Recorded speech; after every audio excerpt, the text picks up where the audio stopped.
Hello, everyone. It's Yogi here. I hope you're well. Welcome. Yes, this is the day 23rd of December, the day before Christmas Eve. And so good to see you here. And yes, another session of a cozy stitching, okay? And this is absolutely wonderful just around the festive season here. And today, I'm coming back to this piece. So I haven't been working on, I haven't done anything to this piece for a little while. So I really, really miss it. And this is a piece by Ciro Marchetti, one of our favorite artists here in this group. And this piece is called the Olde Kitchen, and it's a mini version, but it's absolutely beautiful. We know mini version for Heaven and Earth. There's really nothing that mini about it. Okay, let me show you the full markup here. It's gorgeous, absolutely gorgeous. Look at this. Ah, that is a dream kitchen cupboard, and from top to bottom, it's just full of stuff, just so abundant and so joyous, and it feels festive as well, isn't it? And look at all the ornament, kind of decorative plates up there, and all the teapot and stuff like that. So cozy. And looking down, I want to draw your attention to the bottom right there. Near the onions, okay, near the onions, find the onions, and you will find this little kitty sleeping there. Not a care in the world. And if you don't look carefully, you can miss the little kitty there, okay, Ebony? And there's some spatulas on the left there as well. It's just a dream kitchen cupboard there. So this piece, I started, I think it was the beginning of this year. And around the time I kind of started experimenting on 10 stitches. So this piece I'm working with 10 stitches. Okay, I'll give you more information about that. So let's look at the numbers right here. Oh, hang on a second. Yes, very professional. I have not loaded my chart here. Here we go. So this is where I am with this piece. Let me just make sure I lock the chart. So it's a mini, and I made sort of fair progress considering this is the piece I've only started this year. And so I kind of started from the upper left there. I cannot remember what method. Maybe it was block by block, row by row in the beginning, and then gradually transitioned to a color completion block by block. But somewhere along the line, I started to blend the diagonal lines there. And at one point, I actually moved to the right. If you've been following the channel, you probably remember when I was sort of focused on this. There's a little red jar here, and it just looks so inviting. So I did some work on that, and it's almost completed, probably about 95%. I've got some loose stitches to fill in, but it was great fun. It's great fun. So this piece, I've been kind of just take my liberty and just go to the location I want to stitch, and then stitch it, switching stitching method as well as usual. Okay, so this is where I am, and today I have a new plan as well, and I'll tell you a little bit more about that later. And of course, I have not showed you my numbers. We like numbers, so look at this. All right, let me just delete the last sprint there, erase the evidence. Okay, clear the crime scene always. So in terms of progress, I'm just slightly 8.5. 8.5. So I don't know whether I'm going to go over 9%. I have no idea how many stitches that would be involved, but I'm hopeful. I'm hopeful.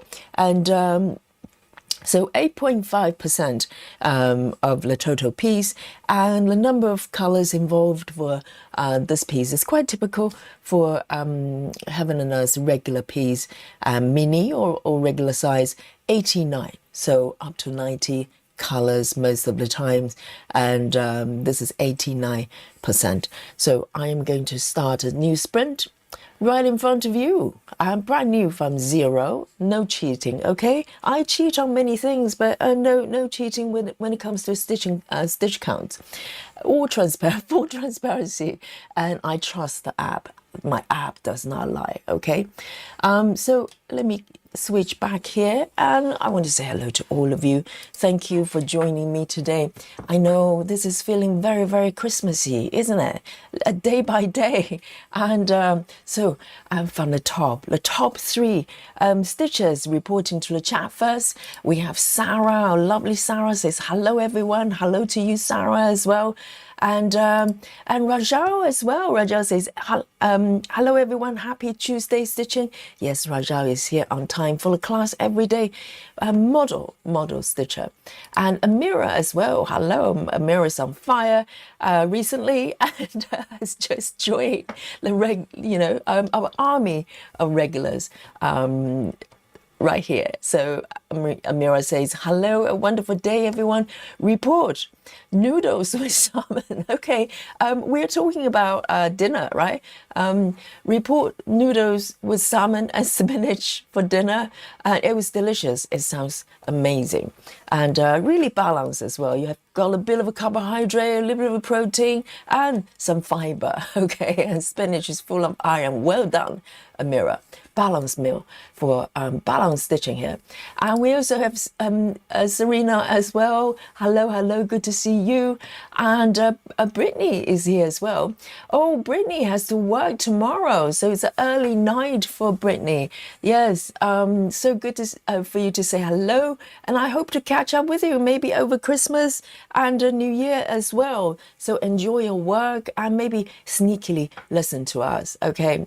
Replay or live, whichever, you know what to do. And Rachel is also here with us as well. And Rachel says, I don't think I've seen Yogi working on this chart. Looking forward to it. Yes, it's been a little while. I checked the number of stream. The last time I worked on this, it was 160 something. And today we're in a grand total of 192. So it's been a little while. It's been a little while.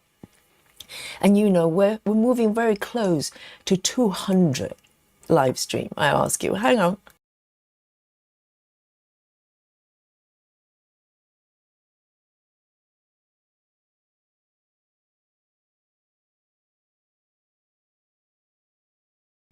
Oh, apologies. Just need to clear my throat there. I've got a little frog in my throat. Hang on.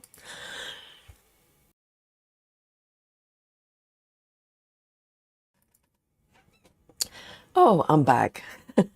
Sorry about that. Yes, a little ticklishness of my throat there.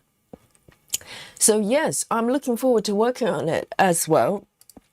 And hello, Lizzie, sorry, and good evening, fellow stitchers. And Minky is back with us as well. Hello. I remember seeing your name somewhere before.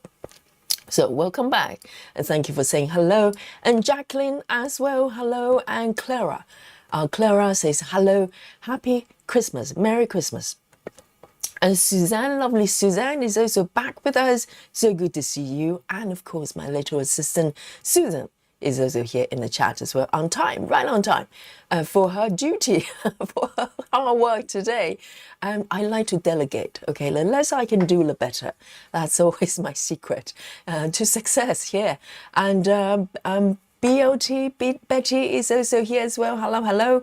And let's have a look. Jackie Turner is also here in the chat. And Suvi as well. Good to see you. And Jackie as well. And Sarah VM saying hello to everybody. And Grace Houston, hello. And Grace says, hi, Yogi and Stitchers. I'm able to join you all today. Amazing, Grace. And I've missed you. We miss you too, Grace. And I've been trying to catch up your past videos, which I'm trying. It's nothing like live videos. Indeed. I mean, it's a godsend to have replay, isn't it? Because everybody has got different time zones and, you know, things to get on with. And but if you're able to catch Yogi live, it's the best because you're amongst other stitchers as well. So great to see you. Grace and Kelly Shaw is also here as well. Hello, hello. And Michelle Fuller is back with us. And Frida, hello. And who else have we got here? And oh, Marsha is joining us as well. Good morning indeed. Now it's already Christmas Eve for our stitchers in Australia. Amazing. They're always way ahead of us. And Maddie says hi Yogi. Hi to you, Maddie. And Cynthia is also here as well. Ho ho ho. Merry Christmas indeed. And let's have a look. And Ligda is also here. And Samantha is back with us as well. And Six, as usual, a yogi move. Beautiful. And the yogi move is improving every day the more you do it, right? And a little bit of Dolly love as well.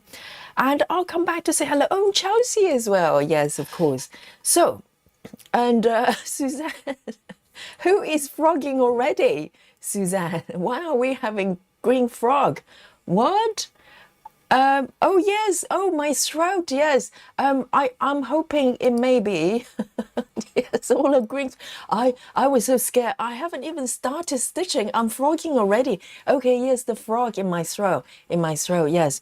It happens sometimes, you know. I'm hoping over the Christmas and New Year, I get some rest for my throat. Because teaching, you know, sometimes it needs a lot of work through, you know, with the voice and everything. So it's a great time to have a little break with the throat. I mean, talking to you guys is easy, okay? Regular talking is easy. It's the teaching voice. Sometimes, you know, it requires a little bit of a and it takes up a lot of energy. So, so hopefully, you know, it's going to be nice and easy. And let's have a look. And Karen Sutherland has joined us as well, and Sisk as well. Well, yes, full house, lovely to see you. And let's have a look. So today, my plan. So I have changed various stitching methods with this one, and I'm having great fun. And I'm, you know, 10 stitches, even though I've been stitching for the past 1 year or so, since January, February, it's still relatively new to me, you know, because in the past, even in my earliest cross-stitching days, I always did full cross. Very rarely I did tend, unless I'm doing needle points and stuff like that. So there's new territory with this type of project. And so I've been experimenting different stitching methods. And so in the beginning, I was doing row by row with 10. Let me just show you. Because I'm using CXC, okay? CXC floss, really full, and it's great for 10 stitches. And this fabric is 25 count.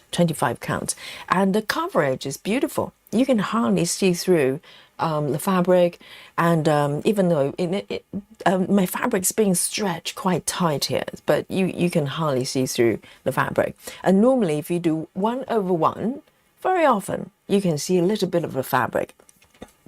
So the coverage is excellent. But with CXC in particular, sometimes a little bit tricky to keep the stitches flat.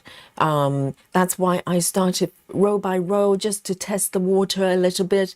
And then I was getting a little bit more brave. I started doing block by block, but color completion. So it means I move around within 10 by 10 blocks and just, you know, complete one color at a time.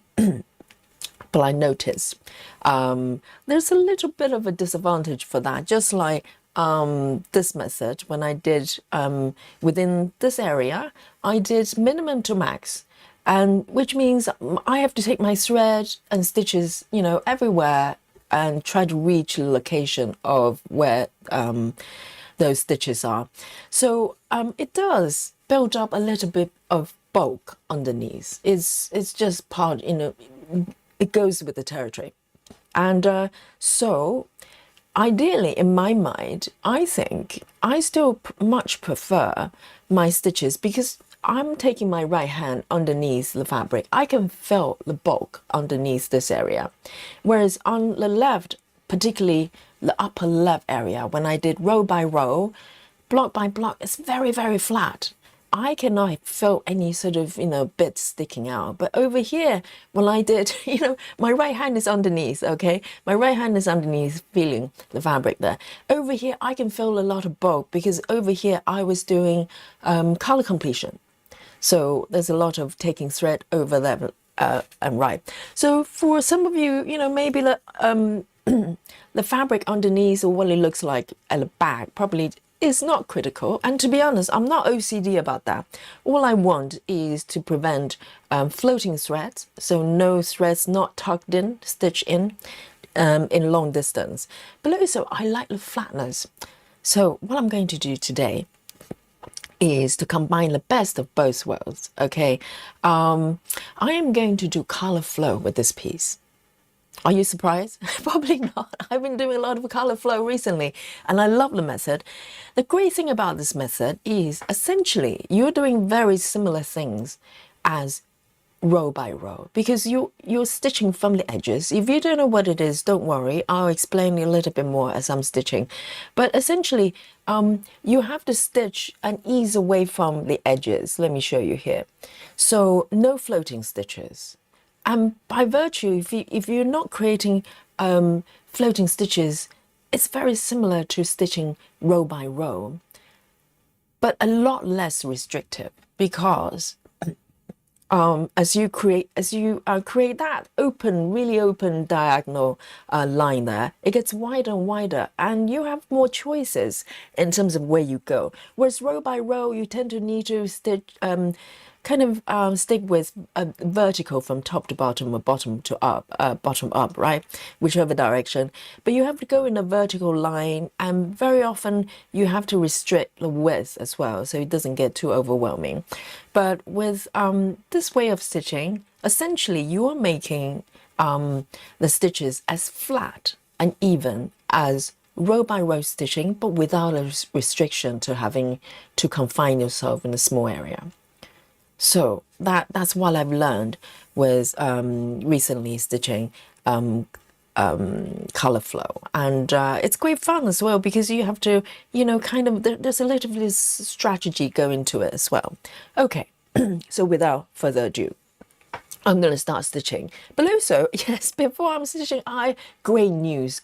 My new CXE masterpiece has also been completed finally. It took me a little while because my old set, it was so battered and just broken. It was falling apart.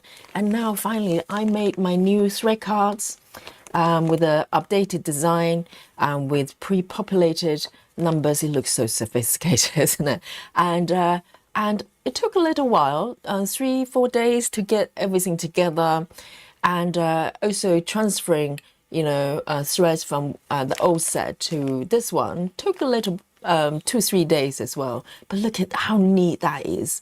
It's not going to last long. If you know me, the way I'm using my organizer, before long it's going to get slightly messy. But I'm really happy because I made a fun, big change in terms of the volume of the thread I load within, each hole here, because I was loading up too much and I was breaking my thread cards, because these thread cards, even without lamination, so these are laminated, you can see a little bit of shine there, even without lamination is quite sturdy. I use thick cardboard, but now but if you load too much floss, you're probably going to push it to the limit and it's going to break it. So I'm really happy. So all the cards are laminated, okay, really nice and strong. They will withstand, I don't know, apocalypse. And also on top of that, I'm decreasing the number, reducing the number, the sort of amount of floss. So I think that this set is going to last me for a long, long time. It looks so strong. And at the bottom, I'm using the same method as before, using a bag. to protect the surrounding needs. I was contemplating, entertaining different ways of doing it, but so far this is still the easiest and the probably simplest solution I've got. So until I have a better idea, better solutions, this is what I'm sticking with. So the whole thing has come together. I'm so happy, and I cannot wait to start. So it's always exciting when you have a new set, So the way I'm using it, I'm just placing it on the side, this way, side way. So I just flip through the cards like a book.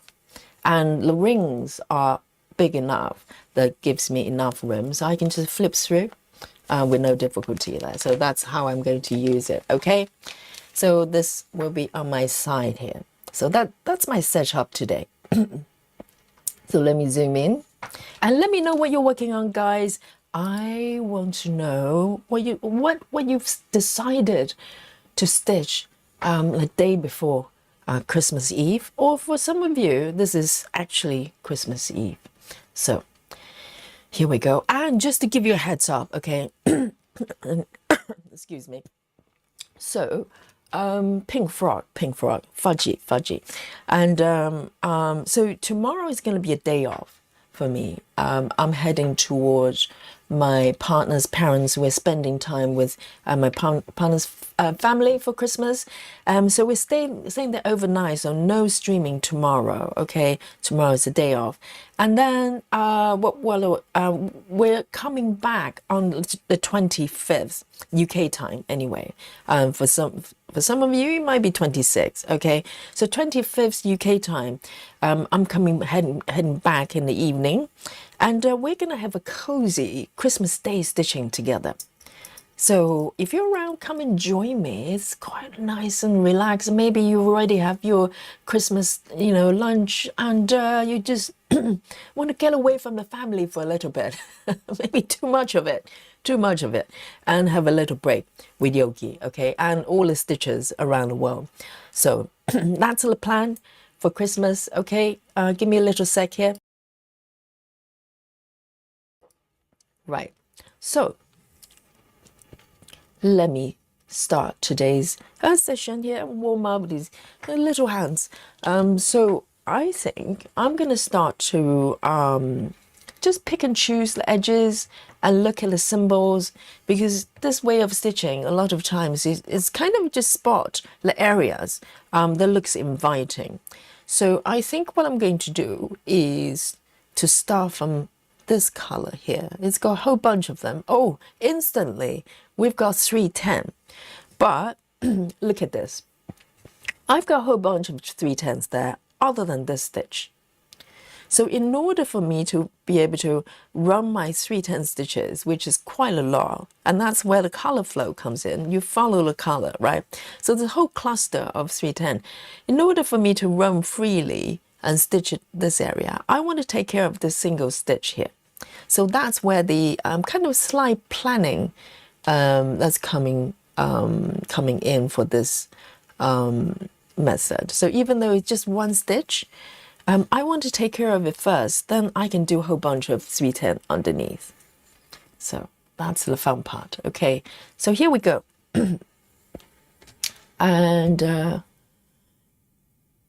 who has, oh, Suzanne has 7 and 20 stitches to go. That's in no time. That's Suzanne's 2025 Sao, Heaven and Earth Sao piece. Final stretch. How long do you think you take? If it's going to take, because Suzanne is aiming at around 1,000 stitches a day, right? So it means it might be today or tomorrow you'll be done. So amazing. Let's have a look. Let me pick this color, which is A14. So A14. I'm loving my new organizer. It looks so neat. It's going to last about 3 days in this state, and then it's going to get messy. So I'm enjoying this moment. Here we go.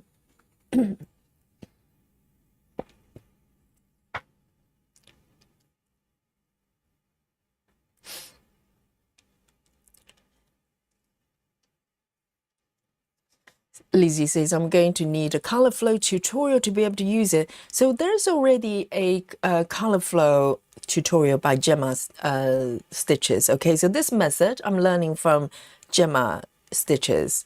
This is her channel name, Gemma Stitches, so look her up. She's definitely one of my favorite, if not the favorite stitcher, the floss tubers on YouTube, because she is such an original stitcher, and she thinks differently. That's why she comes up with methods like this that no one else came up with, and I'm really enjoying it. I'm really enjoying it. So I am going to take care of this little stitch here. I know Gemma's method is not for everyone, but I think it's kind of somewhat misunderstood, because if you just look at the way it's being stitched, you kind of go, well, why do I want to be so disciplined when I can when I can just go anywhere I want? But there are advantages, and also there's a fun element as well. It's like a game you play, and I like games, and Gemma likes games. I think that's why she's able to come up with such fun method as well. So let me just have a look at this. Just double check this is actually correct. I have a sneaky feeling. Why does it look a little bit weird? It's not matching up for some reason. So I am going to just part this one over here to the left, okay?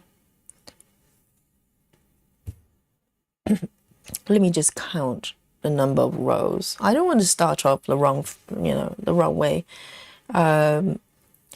So how many stitches? 1, 2, 3. 1, 2. Oh, hang on. 1, 2, 3. Yes, we're good. We're good.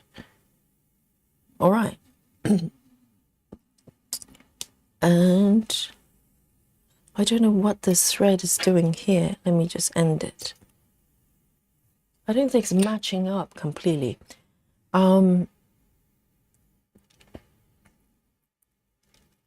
Suzanne says, I tried Gemma's method today for a bit, but I worry about 10 stitches with that method.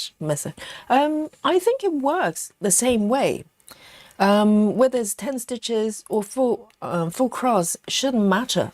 I don't think so. Let me pick a strand of 310 here, so I can start warm up properly. Because the method is ultimately about the direction you take the stitches and, the order of stitching. Whether it's 10 stitches or 4 cross, shouldn't matter. Hey, Mackenzie says, hi, Yogi and everyone, back to lurk. Yes, you're allowed to lurk. And thank you for saying hello. Nora is also here as well. Hello, Nora. And loves to stitch. And Cruz is back with us. Hello, hello. Happy Christmas Eve indeed. Eve of Christmas Eve, exactly.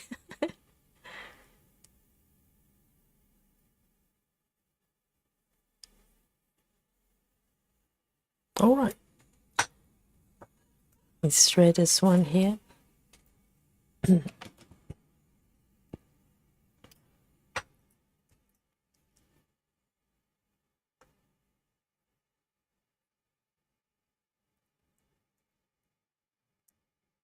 And Steve, excuse me, everyone. Steve is saying hello as well. Yeah, Steve, good to see you.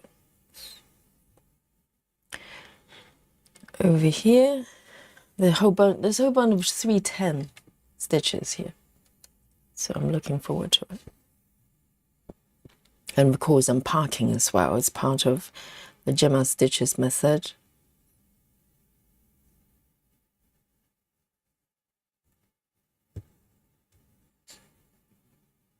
Nora says, glad no one looks at my backside. Indeed, the only person that should care about the back is yourself. And it's very individual, isn't it?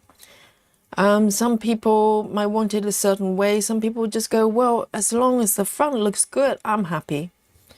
And there's no right or wrong way of thinking about it. Because if you're too particular about the back, it creates more work at the front you have to do. So it's a balance act. So I remember when I used to do sort of not DMC. Yes, DMC. Sorry, not DMC, the dimensions type of kit. The way I was stitching was so disciplined. You know, if I go from left to right, I stitch in a certain order. From right to left, I stitch in a certain order. So my back, the back of my fabric, if you have seen my whip parade that I did last Saturday, if you haven't seen it, go catch up. I show the back of my earlier stitch pieces, and they look so neat. Even I'm surprised looking at it, because with this type of projects, I'm worrying less about what a back looks like, whether it's super neat, as long as everything's tucked in. That's kind of my only, you know, my only kind of things that I hold on to. No floating stitches, not floating stitches, floating threads. Otherwise, you know, I'm not too fussed.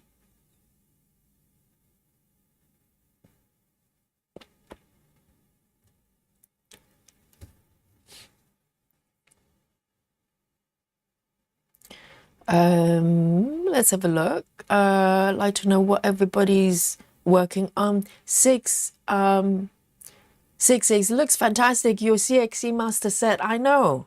I'm so pleased. And those cards are going to be so sturdy and so strong that they're going to last for ages. Even my previous set, you know, and also my DMC set, I've had them for maybe over 2 years, and they're still going strong, the DMC one. And that's without lamination. But now I'm on the laminator. Oh, you can't stop me.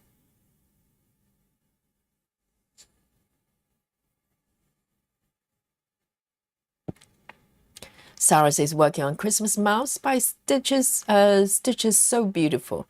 Amazing.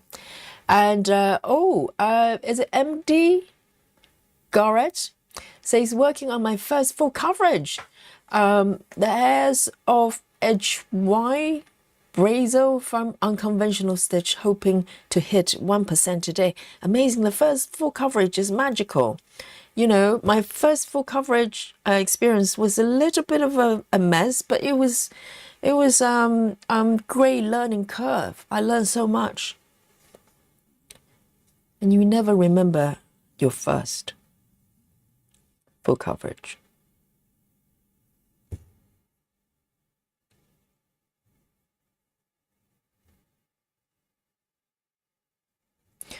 Lizzie says, I've been stitching on Birds and Blooms by Amy Stewart. I have managed 327 stitches today. Too tired to stitch after that. Yes, for me, that's a stitch count of a very, pretty good session. For me, anything over 300 is a very, very good day.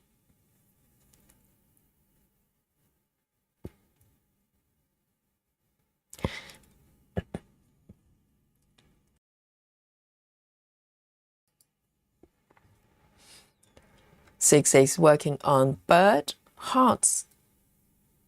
Heart 3, drinking fizzy water and dark chocolate, ready for later. Oh, very nice. Very nice. Power drinks, power snacks for power stitching. And this piece is just so, I don't know, it's just so grounding, very grounding. It's just a beautiful kitchen.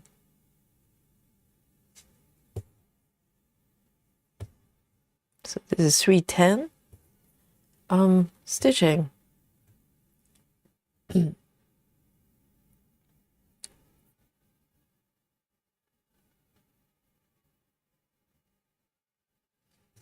Nora says, I love Gemma. Yes, me too. Me too. I think we have a lot of Gemma fans here.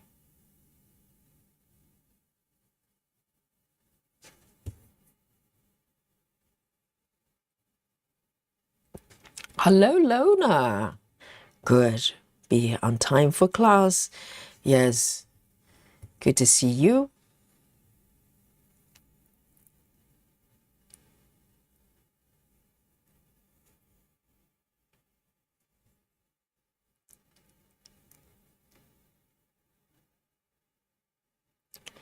Suzanne says, but you also have to consider which direction you're doing your 10 stitch so you will not get distorted. Within reason. I'm not too worried about it. Most of the time, if I go from left to right, I go from bottom to upper right. But when I come back, I don't necessarily go from upper right to left. Sometimes I do the wrapping method, whichever one that is. Continental, I can never remember which is which. So I kind of mix and match. Depends on, you know, if it feels comfortable to do, I just do it. Whereas, you know,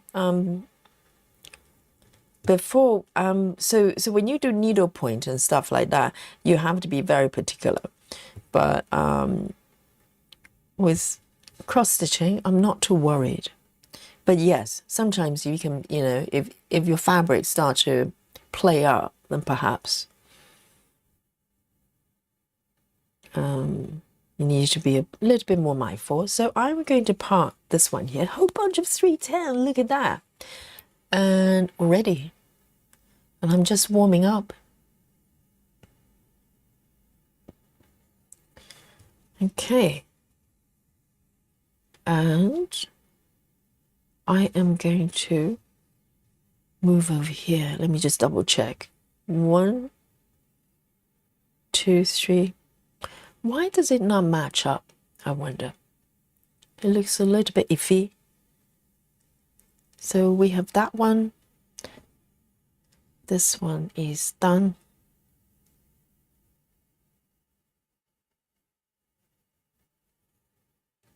Okay. So I'm going to take this one next. This is my next color. 3371. 3371. 3371.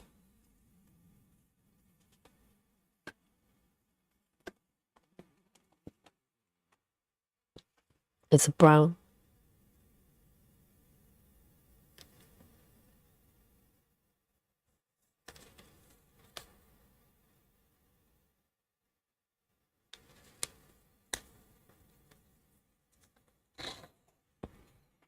There you go.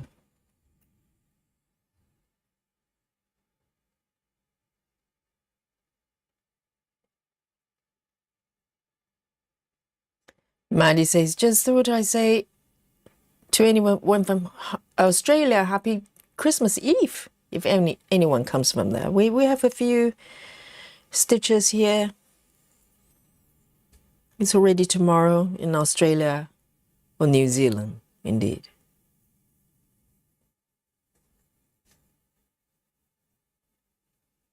Let me just tidy up this stitch here.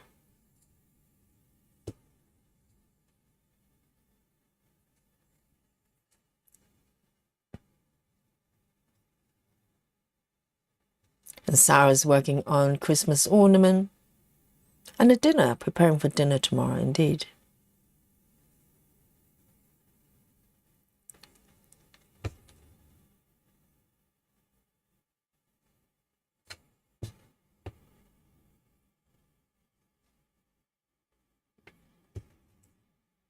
One over here, let me just...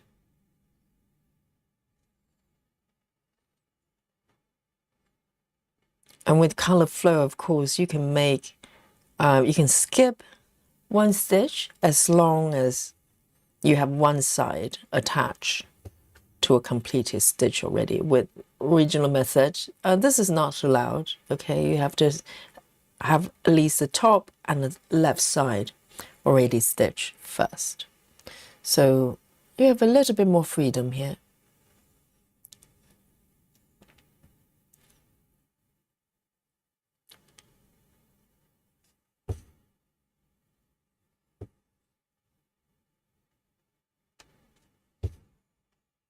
All right. CXC is perfect for 10 stitches. It's just so full. It's like stitching velvet, kind of, you know, it's lovely.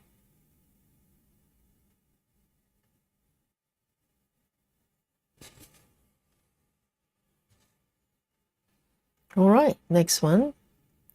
I'm going to just go over this area and start to fill in the stitches here. So the next one is 814. 814.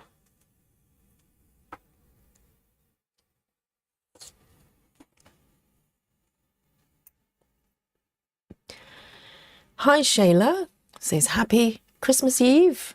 Aussie here as well. Oh yes, it's already Christmas Eve.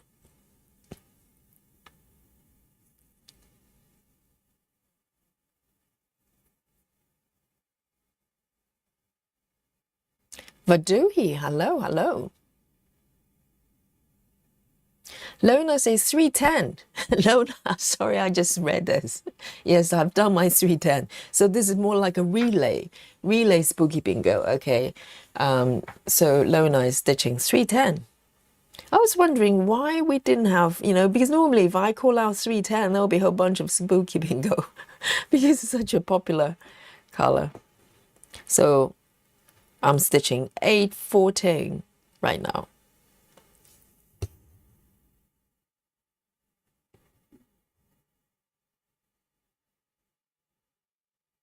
And also with my thread cards, okay, so I'm going to do a version for DMC as well, because the thread colors are pre-populated. So I've got a CXC list. It's relatively accurate, I think. And I'm including the first 35 as well. If, you know, if you have the first 35 colors as well.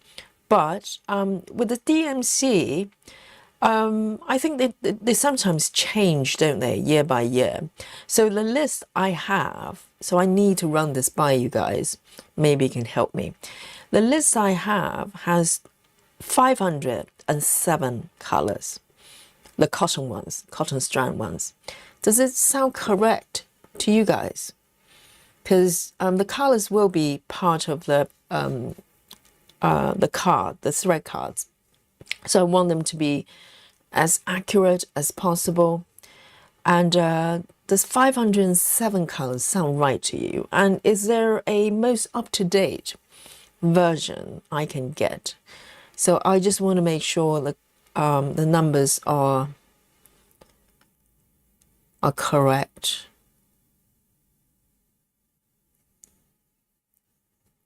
So let me know. It will help me a lot. And if I can get the most accurate numbers, I'll create the DMC version as well, and I'll release both versions to you. So if you like to make your own thread cards like mine, then and if you have a printer, then you can just go ahead and create your own. And the great thing about this version is because the previous version, I have it out there for you for free as well, free download. But the thread colors were not populated. So with this one, it's a lot easier. You don't have to write your own numbers.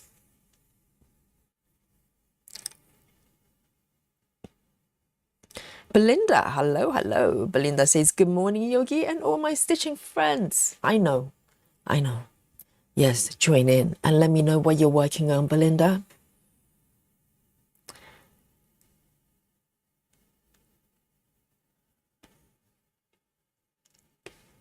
It's number 9, not number 9. 938 with this one stitch, and I'm going to part down.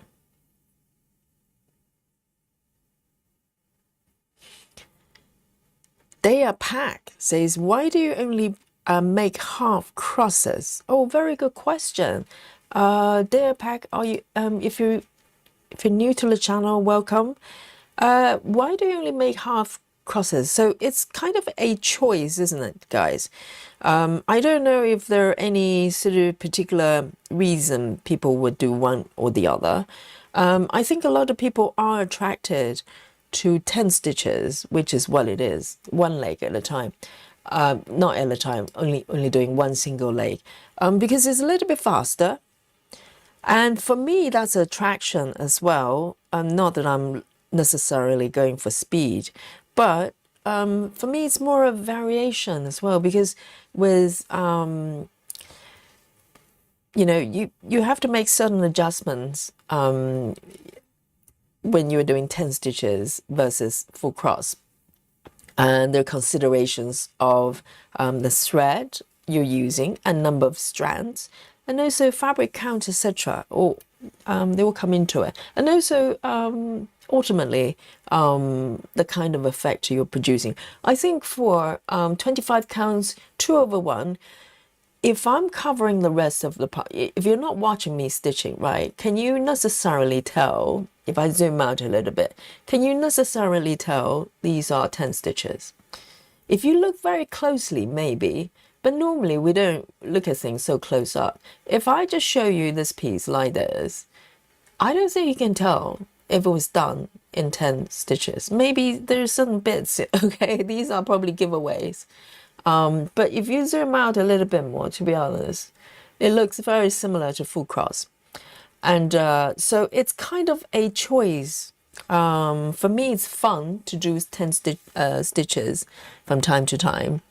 It's a nice, you know, little break from full cross. And it makes me enjoy full cross more, to be honest. Because I was very bored towards the end of last year with full cross, single strand full cross in particular.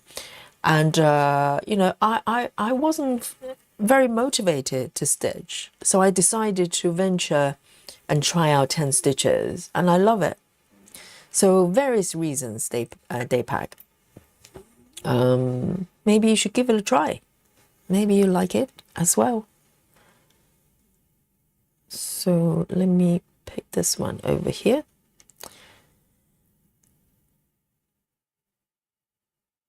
So this one is 3371.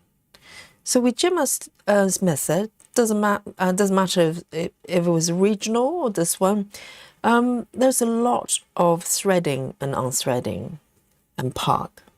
So, you know, it has to be something that you enjoy to a certain extent. Otherwise, you're probably not going to be very happy.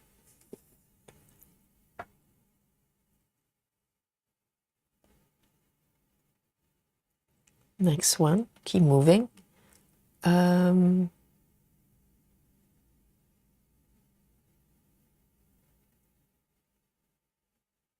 All right, so this one over here.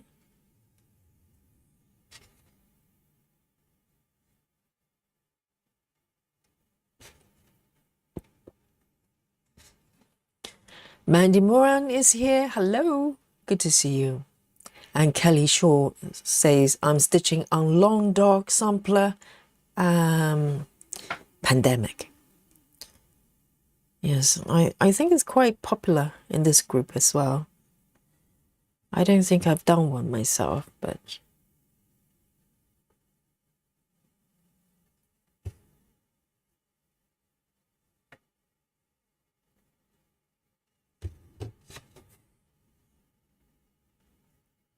do this one.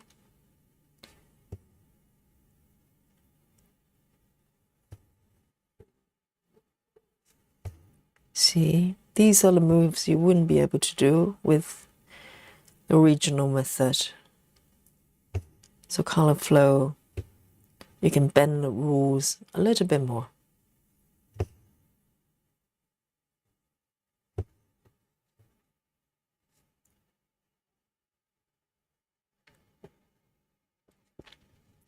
Rachel says, some colors have been discontinued. I'll post on Facebook. Oh, wonderful, Rachel.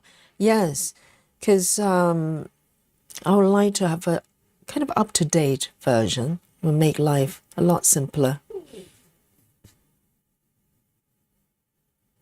Thank you so much.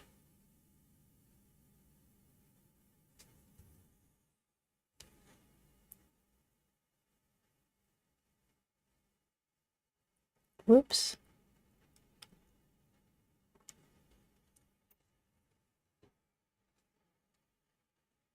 Jules Stitchings. Hello, hello. Yes, indeed. Hello to you. Welcome. Belinda says, I'm working on A Night at the Circus by Amy Stewart. I saw Sis stitching it and I loved it. So I presume it's a different piece from the Circus, the other one Janine's doing, I presume. I'd love to see the progress.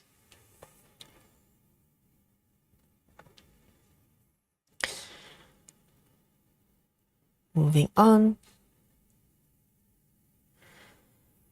A14. So I'm just kind of working along the edges here, wherever it looks inviting. I'll just go over there and start stitching. So it's quite freeing.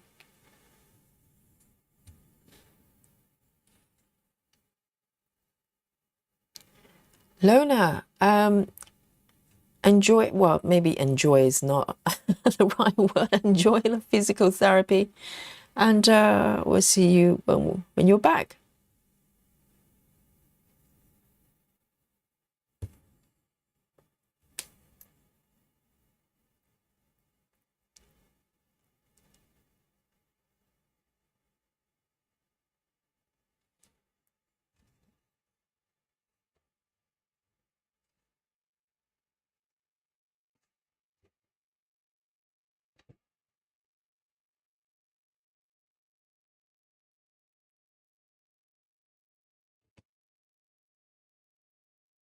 So the next color is 3858.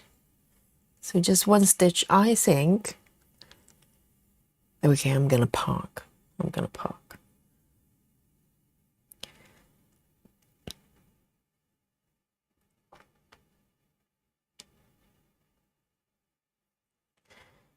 Michelle Fuller says, I thought I had my New Year's project picked out, but then I saw Nikki's replay. Oh dear. And now I think I'll switch to the stitching shelf. Thanks, Nikki. Yes, Nikki has completed that piece, isn't it? Is it the one she has completed, or because yes, I think that's the one she's completed, hasn't she? Yes, beautiful piece.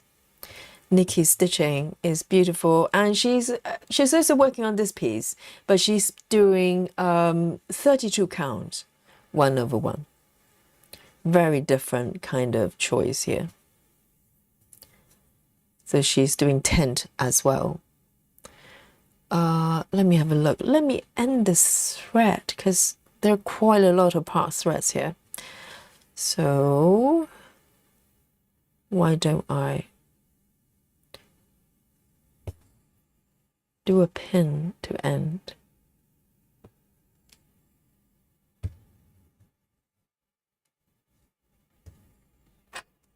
So CXCs are the threads are so full. Sometimes when you have a lot part together, it's very kind of tricky to find parking space if it's just, it's under amongst all the other part threads. Here we go. 3858, 3858.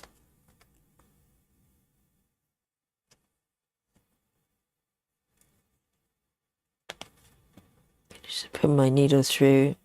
So I dock my 2-strand threading needles on my organizer, and I have a dedicated needle board for single strand needles. So I separate them this way.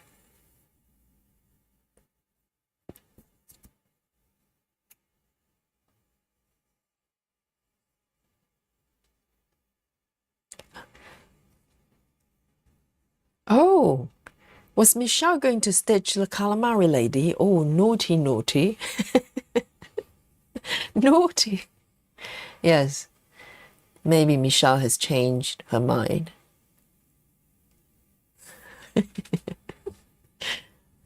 The poor calamari lady. No hair in the winter, you know, Christmas. She's like, I'm a calamari lady, but I'm cold. 'Cause there's no hair on my head.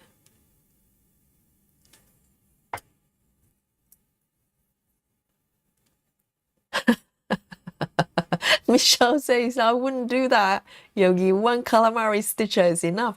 We have more than one, you know, because after we discover Nikki was doing this stitching calamari lady, I think one more person, I can't remember the lady's name, okay? You know who you are, if it's you. Confess, okay? Come forward. And I think there's one more lady. That's stitching this piece. Oh, it's a dangerous world, dangerous world. Okay, the first boomerang today. I'm going to end this color here.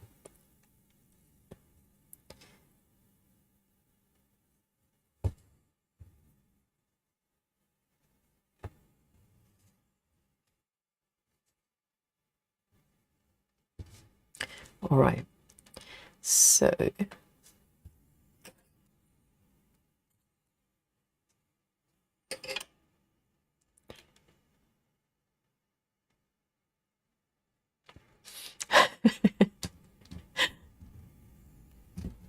and Suvi says, I went to make myself a cup of hot chocolate. I had a cacao Christmas calendar, but I just opened the door 6. What does that mean? The door 6. So which doors do you suppose to open? Have you opened the doors that you're not supposed to open yet? I had a Christmas box from Caterpillar cross stitching about 3 years ago. A kind of calendar thingy that you open one by one a day, and I was so nervous because I didn't want to open the wrong one. You know, I wanted to do it in order, but you could open the wrong one by accident, just getting too excited.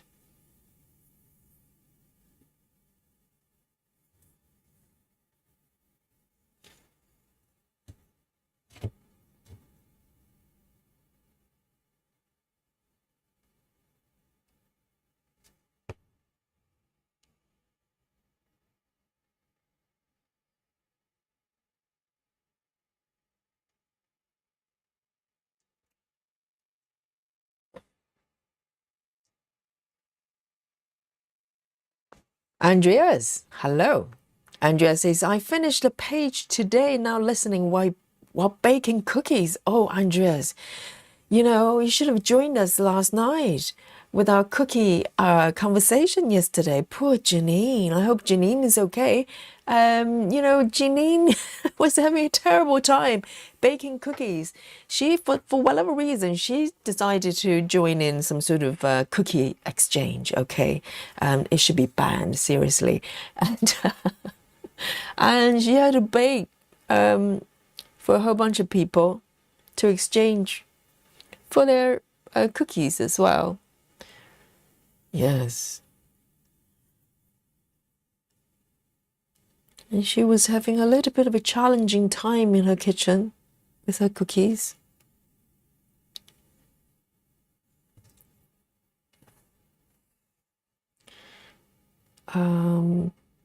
Let's have a look. Just make sure it's all correct. Where am I? Oh no, I'm here. See, I'm looking in a totally wrong area.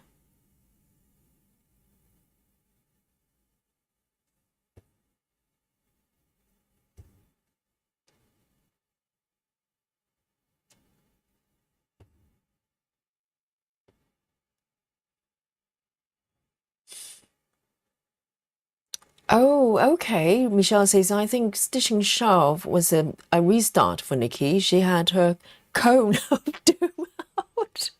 Okay, so the one she finished, I'm thinking, is one of the Amy Stewart as well. Maybe it was Stitching in Time. Maybe it was Stitch in Time that she finished. It's really beautiful. So Stitching Shelf. Okay, so that one is a new start. Yes, I lost count with her projects. She's started and restarted so many pieces, and she's doing 6 portal as well. And this is great because Nikki is not here, okay? So we can talk behind her back. she's not she's not gonna find out. It's great.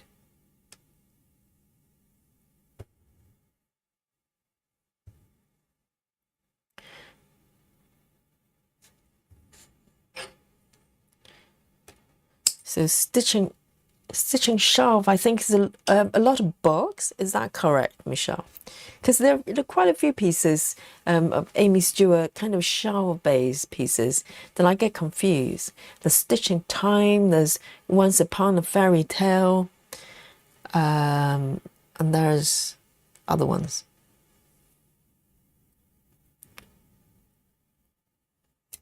Shelf is definitely a popular thing. Let me take a sip of my coffee. I do have a freshly brewed cup of coffee here.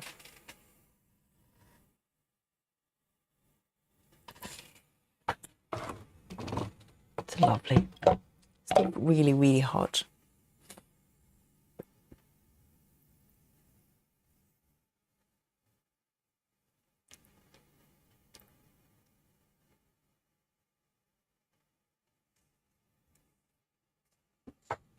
Andrea says, I'm having issue trying to make them with one hand in a bandage. Oh, have you injured your hands? I've lost track. I think there more than one. The few stitchers kind of having sort of hand surgeries and all sorts of things going on with the hands.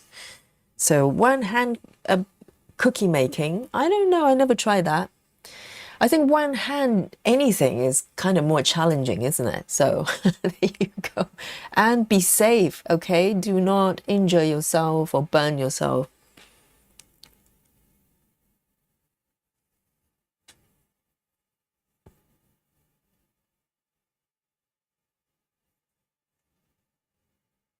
Andrea had a surgery on Friday. Yes, Chelsea as well, isn't it? Chelsea has had some sort of routine surgery as well. I don't know whether it's hand related or something else, but she's in sort of recovering mode as well and joining us at the same time. You know, a little bit of stitching will cheer you up. If that, if it's okay for the hands.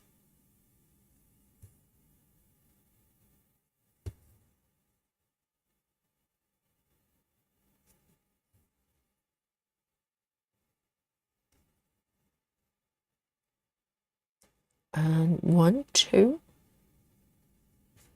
Let me have a look. 1, 2.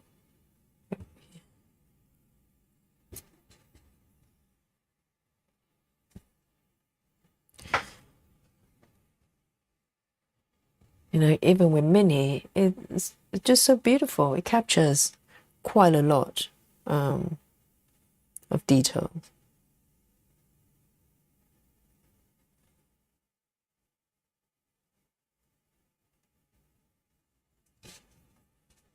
And this is over here. There.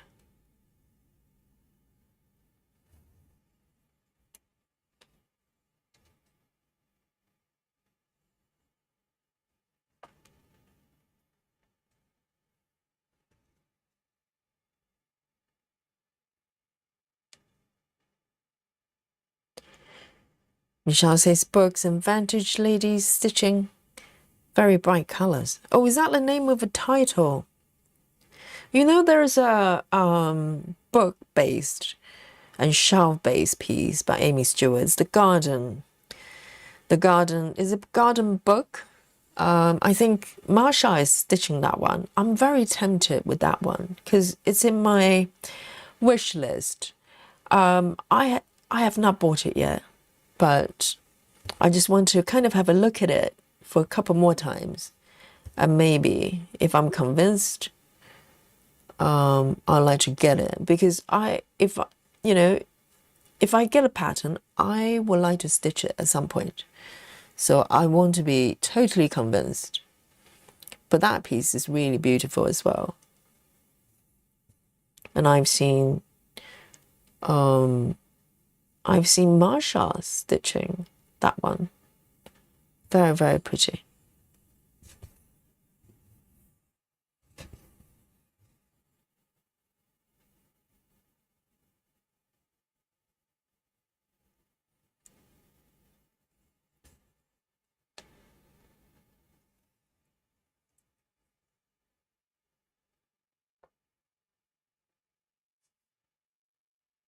Ah, Chelsea. Chelsea says mine was a nose surgery, but man, the fatigue after surgery is insane. Yes, your body is probably kicking into recovery mode big time.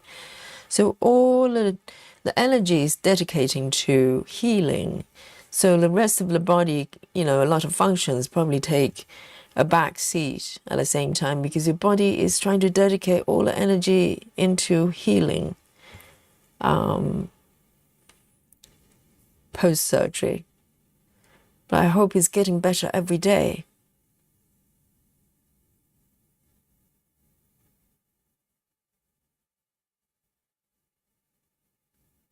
One, two, three.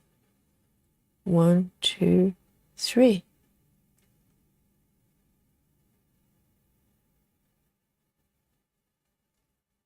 I can't even find the hole. The part threads are so full.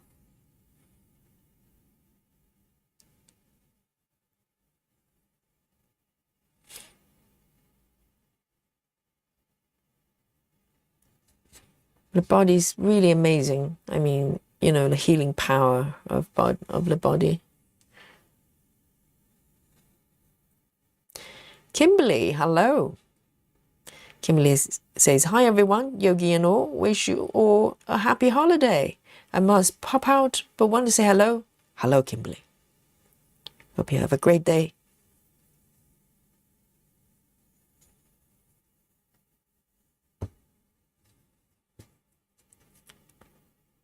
One, two, three. 1, 2, 3, and 4.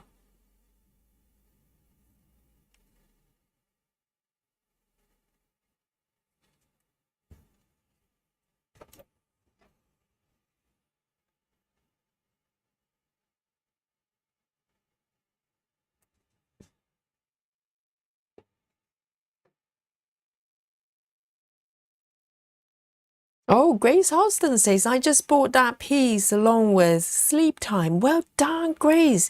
When you say that piece, you mean this one or Nikki's?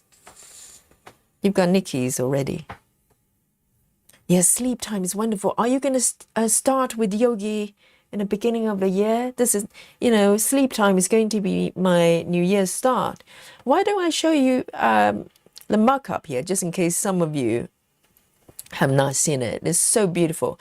And it's by Ciro Marchetti as well, so it's just perfect. Today is Ciro Marchetti Day. So New Year, we're going to have a New Year marathon, okay? 10-hour marathon, and from New Year's Eve, UK time. And this is the piece. I'm going to start with our New Year sound together. There you go. Click. I'm trying to turn it on. Yeah, there you go. Oh, so beautiful. And I'm stitching supersize. And this is going to be my first supersize piece. I am so excited. And this is actually the mock-up generated with stitches. This is not the illustration, okay? It's so smooth and beautiful. I cannot wait. And the colors and all these sleeping animals. I just love it so much. It's so tranquil and so dreamy. I love it. I cannot wait. I cannot wait. It's official. Okay, if you'd like to join me, it's time to grab this pattern and join me in the new year, and let's start together. And there are different versions as well. There's regular, of course, and max colors, regular colors, and there's a mini as well. And quick stitch. I think there may be 1 or 2 quick stitch versions as well. So you have a lot to choose from. Oh, I love it. I love it. So. Oh, garden bookshelf. Grace, yes. Oh, yes. I love that piece. And I've been eyeing that one for a little bit, because normally if I, kind of take interest of a pattern, I rarely just buy it right away, because I don't compose, sort of buy on impulse, because I don't collect patterns. I don't want them just sit in my folder for eternity. If I'm getting a pattern, in my mind, I'm going to work on it at some point. So with that one, yes, I think I'm coming very close to buying it as well. So it's beautiful. But I'm going to leave it there until the next sale, Heaven and Earth sale, maybe in the new year. I don't know. And I'll see if I like it as much still. And if I do, I might get it. And also that I think there's another one posted by Marsha as well. It's a Christmas shelf as well. I don't think that one's being charted, right, Marsha?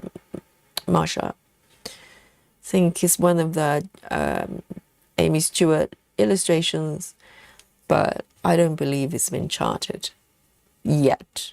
we probably need to request Heaven and Earth to do it. But that one is really good.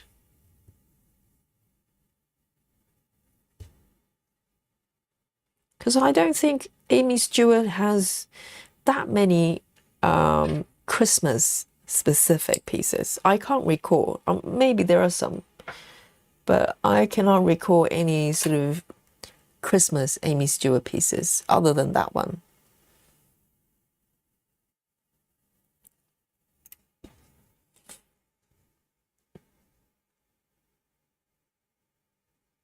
Hey, Cassie, welcome. Andrea says, my hand is still fairly numb. I finally started feeling my fingers, making everything harder because I can't feel it. Yes. Oh, dear. Yes, it will probably take some time to recover. But the body is amazing. It will. It will be as good as new, or even better than before.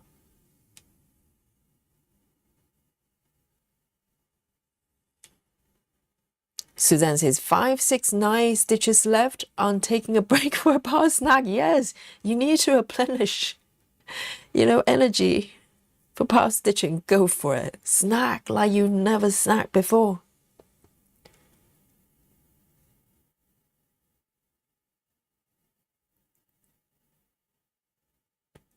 Keep picking threads on a completely different area. Let me just move over here a little bit. Okay, all apart threads might look maddening, but there's a method to it. I like to think. Little part, in where they are, for very good reasons. So everything is in order.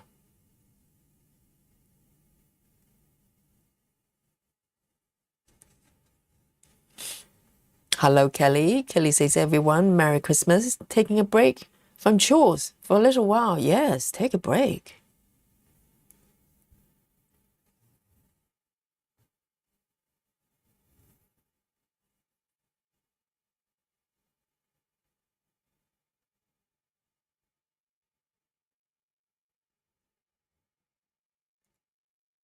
Jules says, I'm stitching on sleep time. Quick stitch. Oh, lovely. And Busy Mom is doing that one as well. If you don't know Busy Mom's channel just yet, it's Busy Mom Stitcher, I think. And definitely can go have a look at her whips there.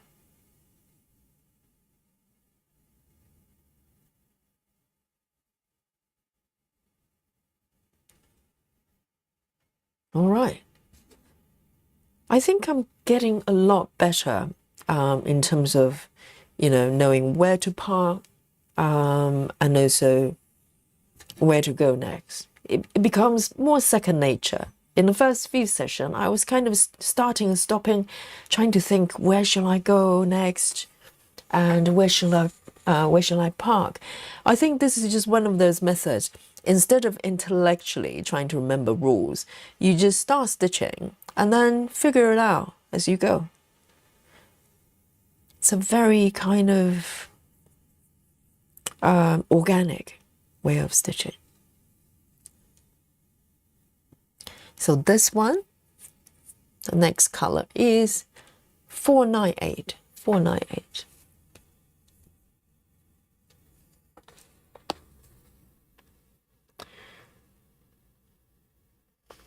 I'm not used to having my organizer being so neat and tidy.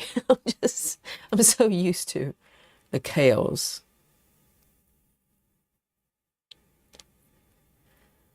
But it won't take long before it gets messy again. Hey, Ebony. Hello, hello. BLT says, I also have the vintage garden bookshelf. It's regular color, but still gorgeous. I think it's got a max color as well. So Betty, have you started working on that one?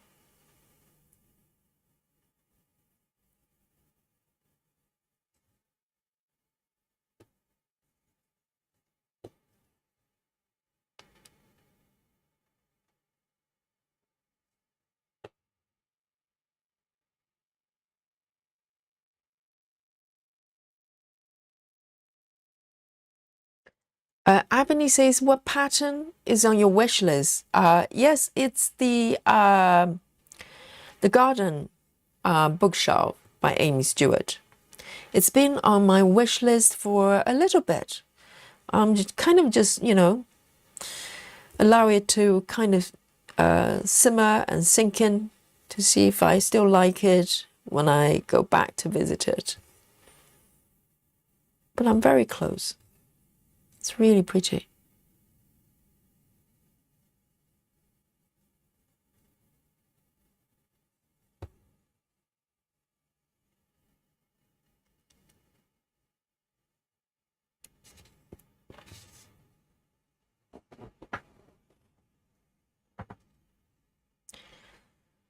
Grace Hudson says, when will you be starting sleep time? I definitely want to start it because I'm not out of town until end of Jan.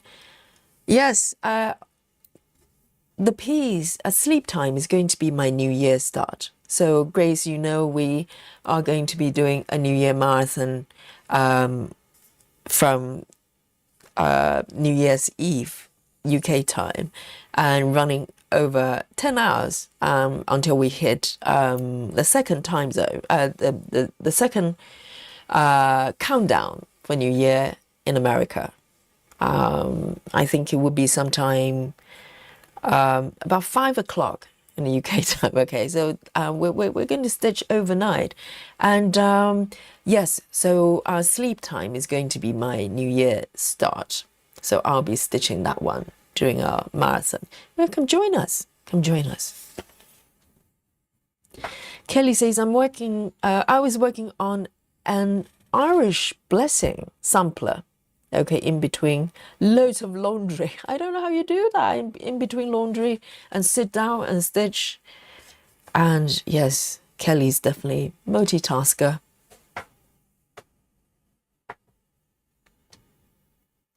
Oh, Betty says, not yet, maybe wanting to sell it. Yes, if sleep time would be my New Year's start, but who knows, plenty of sort of opportunities around beginning of the year and spring to start a new piece. Nikki's starting about 5 at the same time, so I have to, you know, keep up.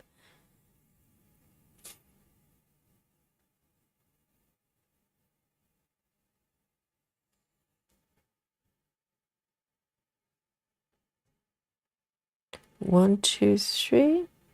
Here. Let me see. 1, 2, 3.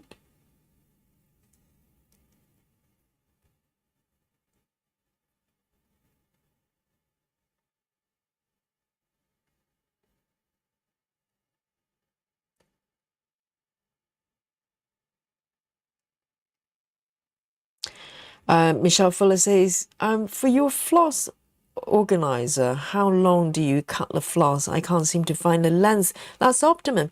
I think it's a little bit individual. For me, it's around the same length if I pull the whole scan out and keep folding about 3-4 times. It's about the same length, similar length from my middle finger up to my elbow. And I think there's probably good reasons for it, because when you pull the thread out, you want to probably, you know, work with the length of your forearm plus your the hand as well. So for me, it's somewhere around there. So I think it may be 1/8 of the whole scan. I think a lot of people probably work with that length. But for my single strand, for DMC, which I'm mostly working single strand, the length is roughly about half of that. Let me just pull out. So it's a little bit individual. So what works for me might not be working for you. Let me just measure my DMC length a little bit. It's roughly just over. For my DMC, I tend to have them around 32 centimeters. So, for my CXC, I'm having them a little bit longer because I tend to want to fold it in half and work with 2 strands. So it really depends on whether you're working single or double strand.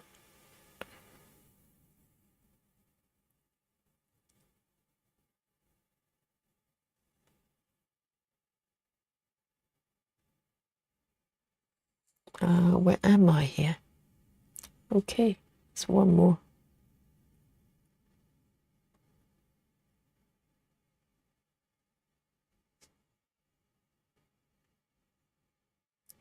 Two.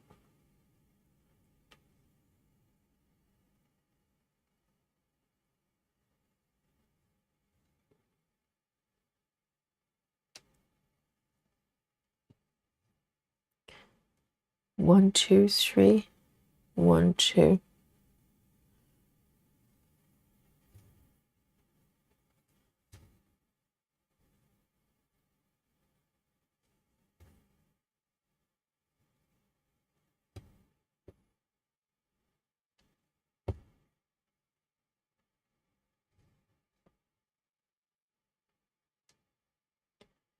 I'm going to end my thread here.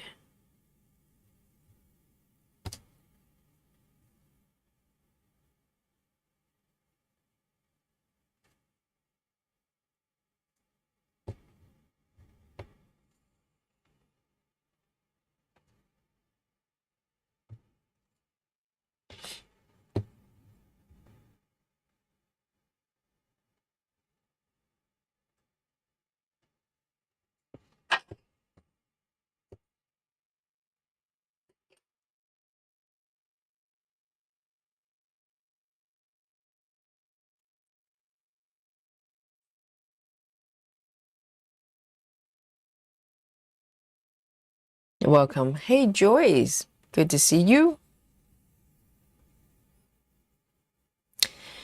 BLT says, when I bought mine, there was no max colors yet. Maybe I need to upgrade to max color. Maybe I'll start in spring when a garden starts to bloom, that would be a beautiful time to start, isn't it? Spring start.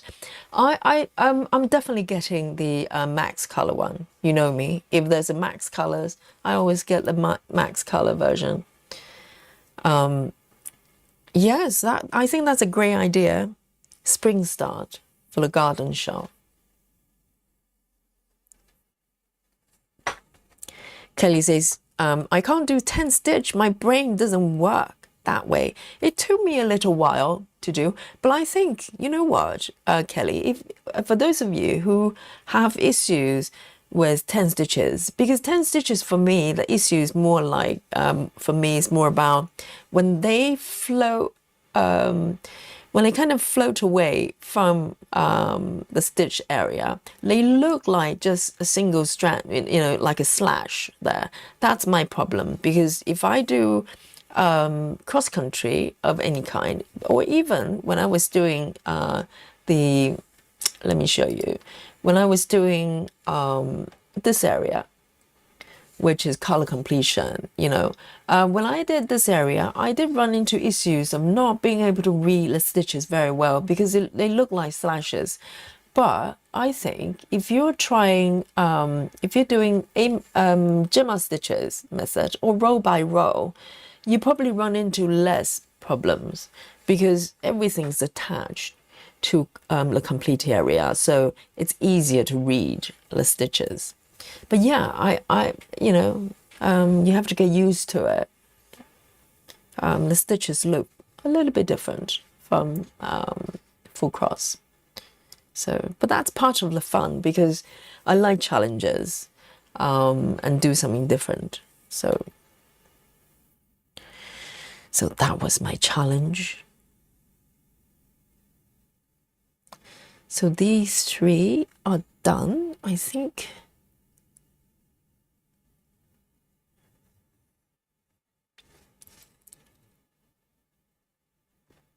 Trying to figure out what's happening here. 2 over here are these 2. Okay.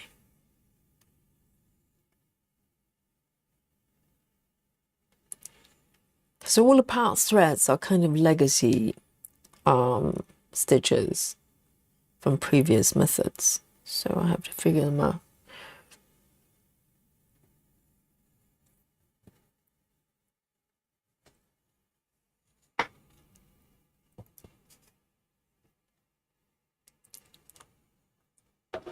Joy says scans are about 15 to 16 centimeters. So when you cut one end of the scan, you get threads about 32 centimeters. Ah, okay, 32.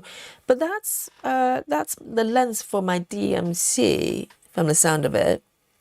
But for my CXC, let me measure it properly because trying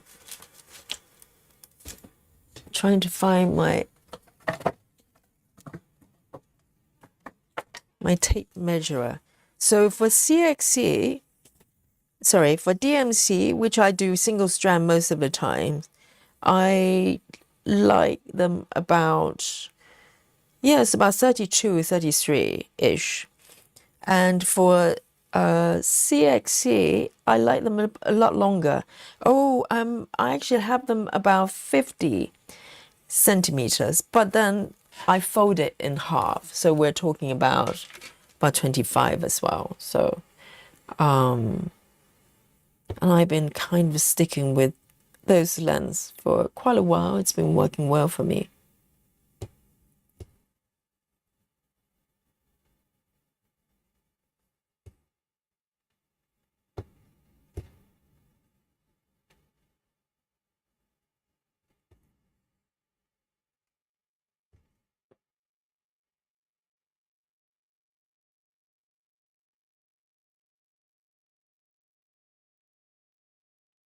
Bit of boomerang here.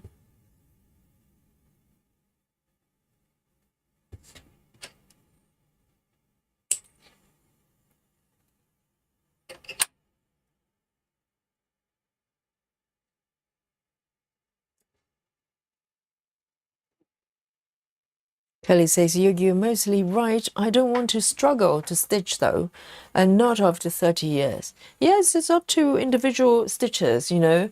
I'm more of kind of, I like to try new thing kind of stitchers. Maybe some of you know, you're just really happy with the way you stitch, and then, you know, you can stick with that. No problem. You don't have to, you know. BL2 says there's also a mini and a super size for those who so inclined. Oh, do not tempt me, okay? I don't need to supersize the garden shelf because I've got two supersize charts already, just very recently. You know, I've got the sleep time, my first supersize, and recently I also bought the companion piece for my vintage toy 2 Mac, yes, vintage toys 2, and it's called Wonderama. Let me see if I can show you that one as well. So that one I actually went for a super size as well, because in order to get max colors, the regular size did not come with the max color version. So the companion piece for the toy chart I have, this I started recently, is this one. Can you see that? It's so sweet. So it's kind of, you know, similar kind of style, but even more vintage. So this one, the color scheme looks even more sort of, you know, the olden days kind of style. I don't know, 40s, 30s, I have no idea. And so this is a companion piece, but this one is max super size and max colors. Because I just wanted a max colors, so I had to go big. Okay, so this is called Wonderama, Toy Wonderama. So it kind of echoes the other piece. I just love them. So many fun toys.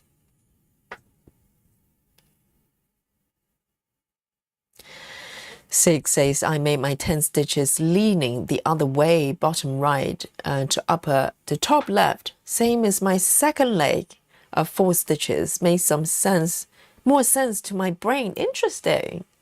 Yes, for me that would be counterintuitive, because my 10 stitches, when I do needle points, it's always leaning this way, bottom left to upper right. So if it's going the other way, my brain will probably start to scramble.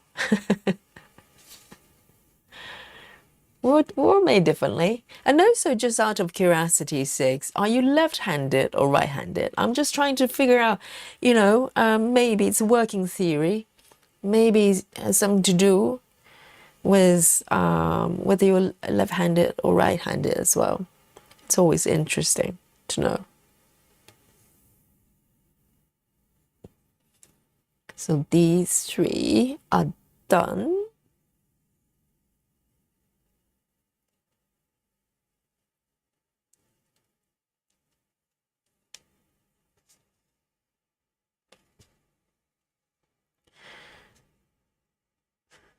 It's just interesting to find the correlation between our preferences, you know, in terms of how we want to stitch, whether that has something to do with how we're built, how we're made in some way. Left brainers, right brainers, left-handed, right-handed. It's interesting. Oh, 6 is right-handed, me too. So last year is out of the window.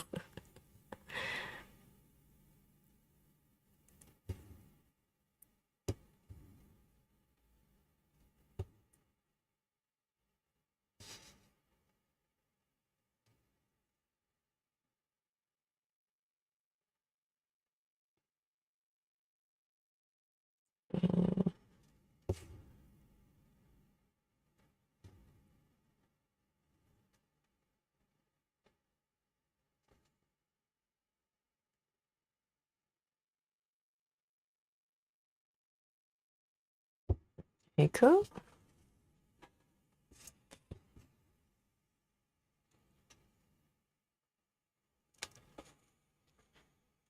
Let me take a sip of my coffee here.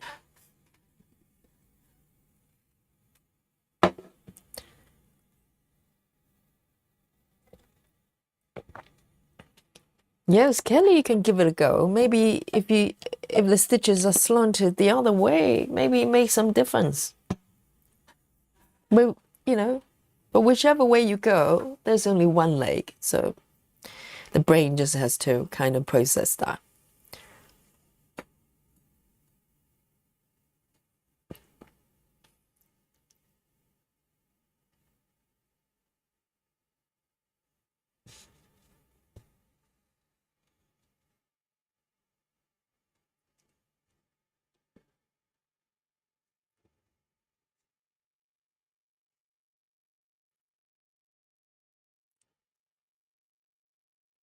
Lizzie says, I'm left-handed and prefer full cross.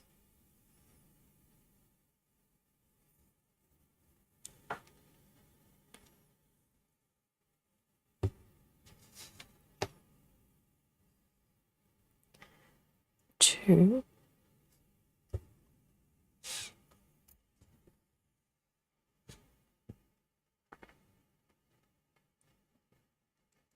And to be honest, if I cast my mind back, before I decided to go for 10 stitches, for me, yes, partially, I was thinking, well, the 10 stitches is really just one leg. And not so much, it's not making sense in my mind. I think my resistance prior to that was the fact that I felt like maybe I was cheating, because as I was cross-stitching after all, if you're not crossing, what is it, right? So I think I had that kind of resistance in my mind. But then I got to the point that I just needed to do something different, try something new, to kind of break away the kind of, I don't know. I think I was just getting a little bit fed up with all my projects looking and working very similarly. So there are 2 stitches I need to fill in here. 2 still missing there. One is a 310. 310.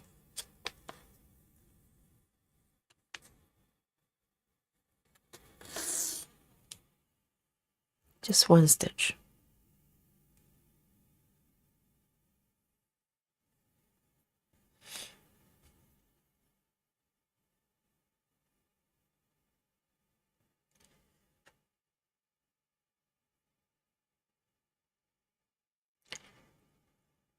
Oh, Susan. Susan says, time for hot chocolate and a mince pie. Oh, yes. I think it may be time for a bit of a chocolate break. Guys, here we go. Let me do this one. And maybe we can go for a little break there. Power breaks, power snacks for power stitching. Right, just 1 stitch there. And park.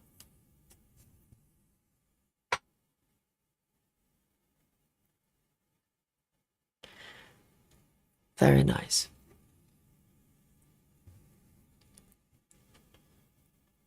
This is such a lovely way of stitching. And yes, chocolate time, guys. Let's go for a little bit of break here. And I'm going to have a sip of my coffee as well. And let me know what you're snacking on. I know what Susan is snacking on. Mince pie. Yes. We're going to have mince pie for our Christmas stitching as well on Thursday. And Chelsea says, I find my preference for full cross or 10 stitch depending on the fabric count. That is true. I think for me, it's a combination of both. Maybe there are reasons that cannot be explained necessarily, because each piece is so different, isn't it? And sometimes, so the mini ones, the 10 stitches currently, I'm mostly working on sort of mini pieces. heaven and earth mini pieces. And on top of that, I have my Christmas house as well, but that's more of out of necessity. I'm working 32 counts with that piece, and full cross with just too much. So 32, for 32 counts for me, 10 stitch is the only option at this point. And so that's out of necessity. And let's have a look. Shall we have a bit of chocolate then? I'm back to this one. I need to top up my chocolate, stash there. But this is what I'm going to snack on, which I've been snacking for the last few days. And until I get more chocolate, this is it. Okay, so dark chocolate 72%. So cheers, guys.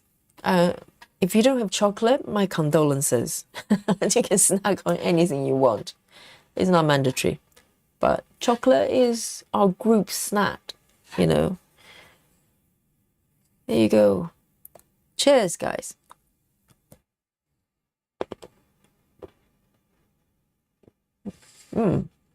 Lovely.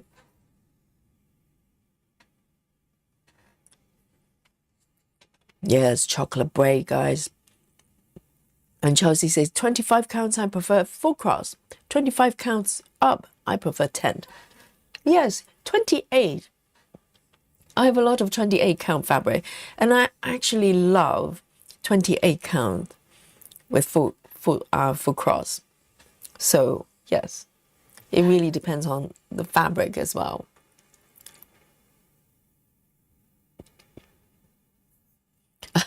Loves to stitch, and Crew says, we need to know how the co-workers enjoy Janine's cookies today. Yes, we need to find out if there was any sort of casualties, whether they will survive those cookies. But who knows?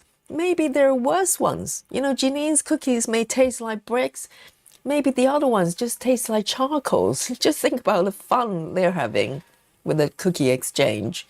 It's like eating, I don't know, I don't know what they're eating there. Bless them. And Joy says, a fresh cup of tea, red bush chai, that's with cinnamon and ginger. Lovely spicy aroma. Yes, and it's that time of the year, isn't it? With spicy tea and drinks. Cheers.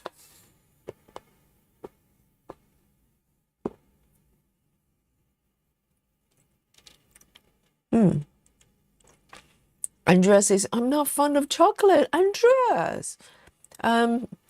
She says, I'm more of a tortilla, chips, and salsa person. That's fair enough. That's power snack. Maybe dip the chips in chocolate. How's that? That's well do. Savory and sweet.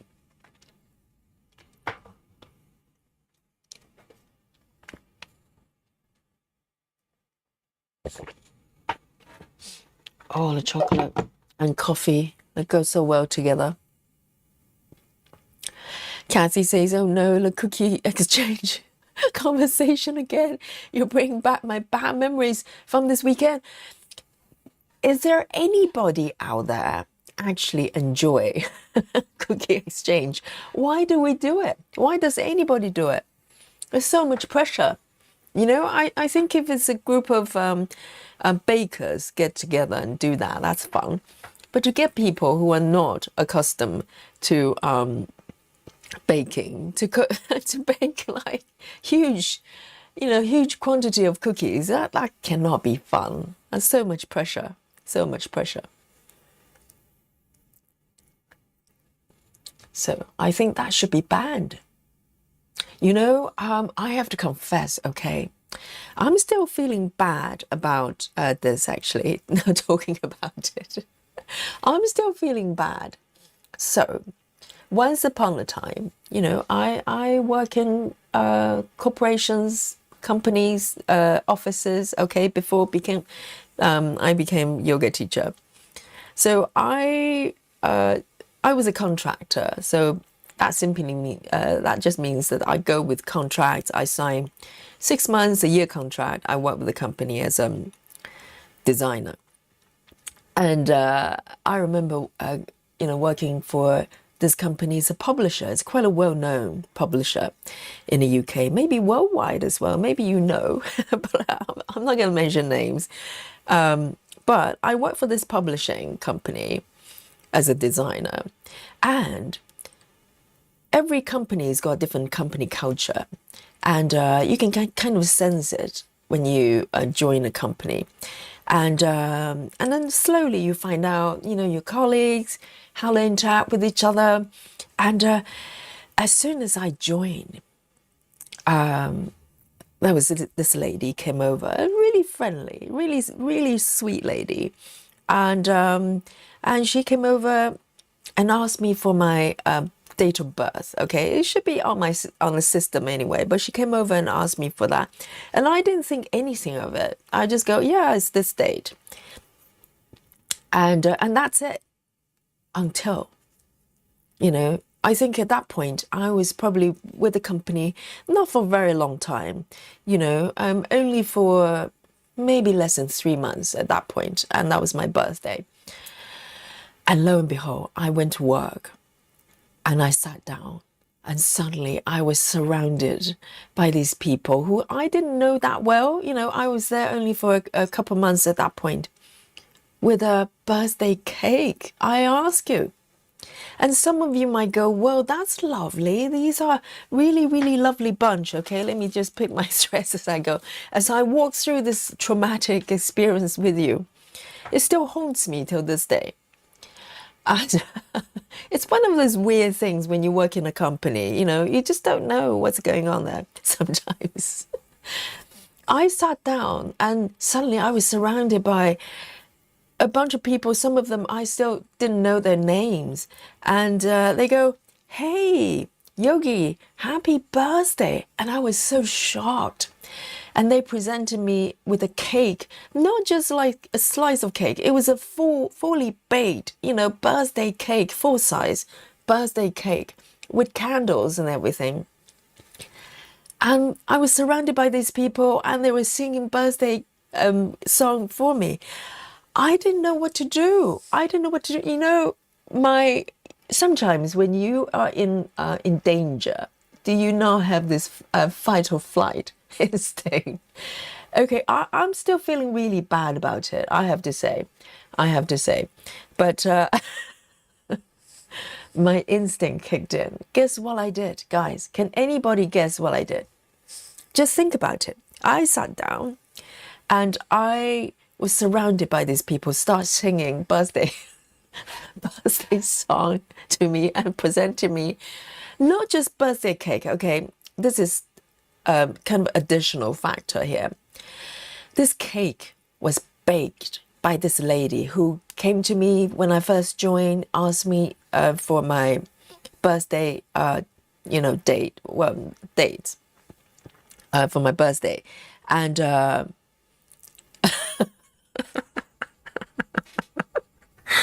she made a cake for me. Okay. She made a homemade full-size birthday cake for me. Guess what I did? Guess what I did? I'm not proud, but guess what I did? I'll give you a couple more moments. I like to think someone else would do the same as me, but I don't know. It's still haunting me till this day. Okay, 6 says you left the building. And Gray says you run away. Anything else? Anything else? What would you do? I'm not super sort of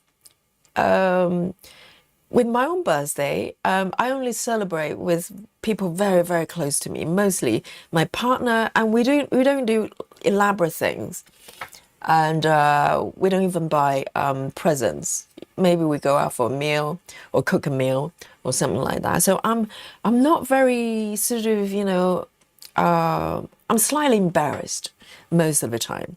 with the birthday, because I just think, well, it's no big deal for others, that type of thing. So, but that's just me, okay. Lizzie says dropped it on the floor.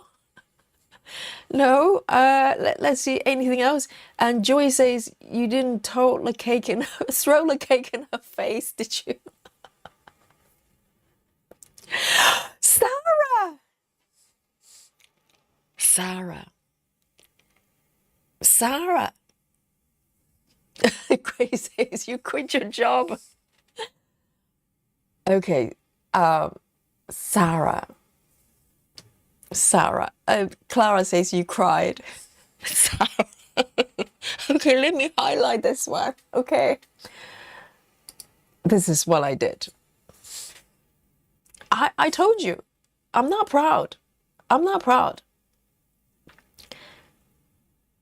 But yes, I think my instinct just kicked in.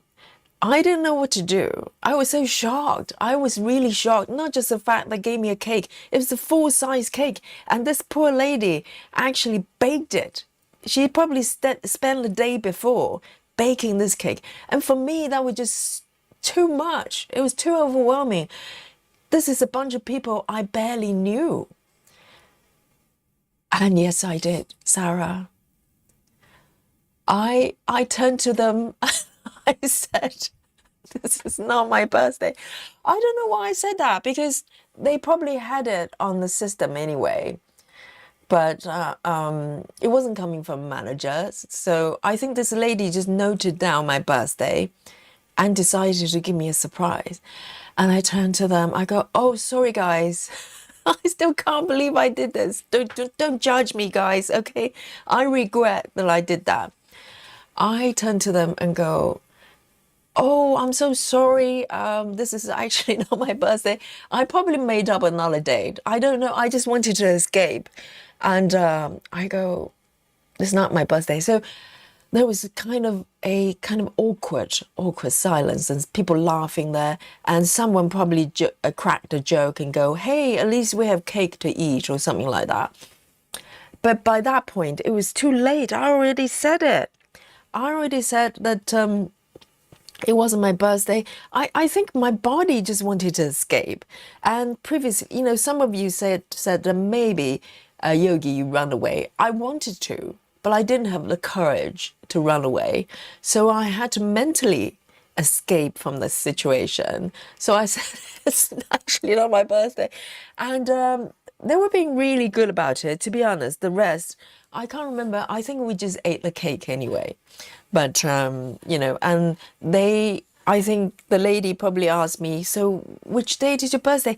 And she actually looked apologetic. And that made me feel so bad, because not only the fact that she baked a cake for me, and I turned around and she was embarrassed by the fact that she got the date wrong. And I was hoping, oh, God, please do not try to bake another cake for this date till I made up. And I didn't know what to do, guys. And it still haunts me when I think about it. I feel so bad. But I don't know why I just blurted out it wasn't my, it's not as, today's not my birthday. And I'm hoping no one will ever try to bake a cake for me. I cannot withstand that kind of, it's too much for me. It was just too much. So there you go. I'm feeling slightly better. It's like, I'm clearing my conscience with my my priest. And, we're in the church of stitching, okay? Sarah BM say, did you hit the cake trying to get away? Close. So, yes, Joy says we should have known. Deny. Exactly. I just wanted to escape. I don't know what to do. I just wanted them. I don't know. It was too much.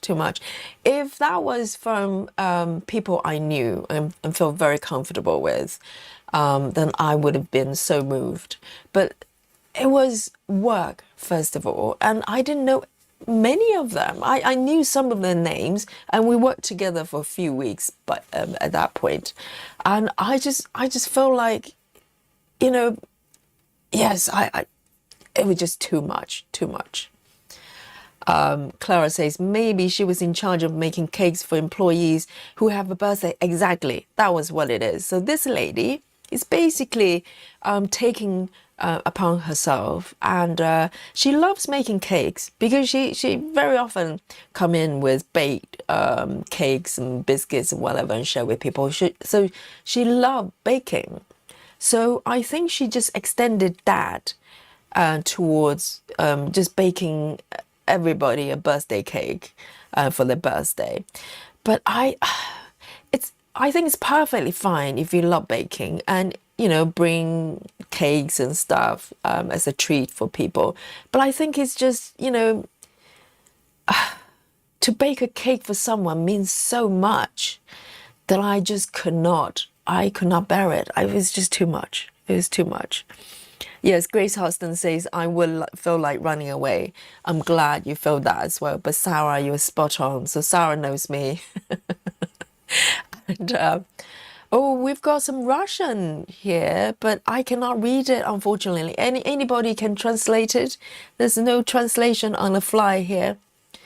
And Clara is asking, Yogi, yes, changing the subject, good, yeah. Oh, now I'm feeling, I don't know whether I'm feeling even more guilty or better. But the story is out with you, okay? And it's for you to carry. And Clara says, Yogi, is your fabric 28 or 25? This is 25 count, 1/1. And Susan says, judging Yogi. Yes, you may. I don't blame you if you judge me, because I judge myself from the day after. And this is quite a few years ago. And it still hits me every time I think about it. I feel so bad. And it was a lovely cake as well, but it was just too much for me, too much for me. But I think the point I'm making, or if I have a point at all, is the fact that sometimes we do things out of kindness and, you know, thinking that, you know, you're trying to make someone else feel better. But maybe there's an element that is, you know, the perception of the other person. Sometimes it can be too much, too overwhelming for the other person. You know, sometimes we think about we should go out and do a good deed every day, but perhaps you know, choose the right person to do that for. It's hard, I know, because you don't know what the other person think, and it's hard to gauge that. But maybe there's an additional element of when you're doing something that you think is so wonderful for the other person, maybe think about, I don't know, whether the person's ready to receive it, you know? You know what I mean? Anybody? I know it's very hard. It's a difficult thing to measure and to judge whether something's good or bad, you know, or whether it's appropriate. Six says, that lady was my mom. Please do not say that, Six. No, the lady was quite young. So about the same age as me. Yes, I just complimented myself. But so, no, I would presume Six mom is probably slightly older than that lady.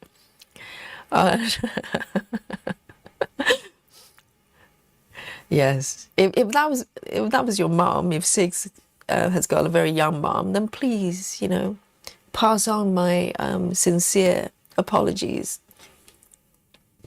I don't know. Sometimes I'm thinking, if I ever run into that lady again, will I tell her a story? I don't know. I don't know. I just need to clear my conscience. It's been with me since that day, really.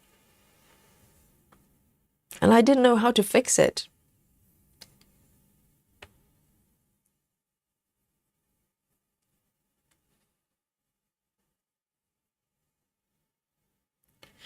So there.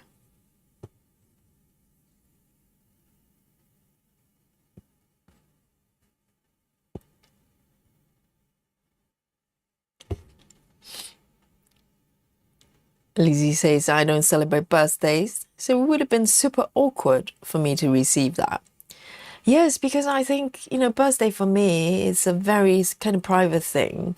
And just because my date of birth is out there on their system, I don't know. I just felt it was a very mixed feeling, very mixed feeling, because I know they did that out of love and care, right? Even though they didn't know me very well. But still, I felt like there's an element of maybe intrusion is the word. I know it's a harsh word to use, and that's definitely not their intention. But, I think it was just their sort of company culture to celebrate employees' birthday. It doesn't matter if, they've just joined. But for me, I felt almost invaded in some way, if that makes sense. I know it's probably quite harsh and unfair to think that. But I'm a very private person, so I think that probably comes into it as well.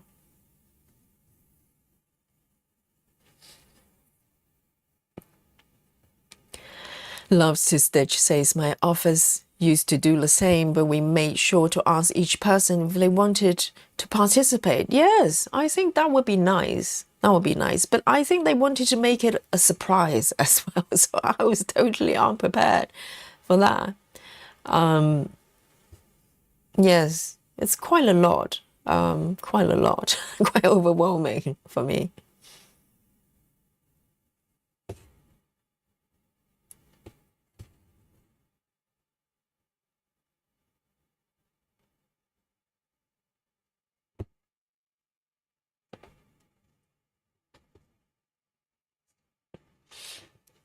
And wherever that lady is today, I hope you're enjoy your baking still. And thank you so much for the cake.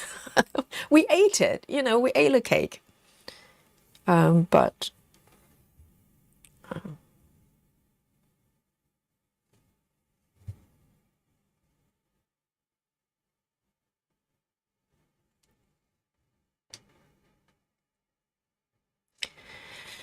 Joy says, yes, like helping Granny cross the street and find out she didn't want to be on the other side. She was exactly.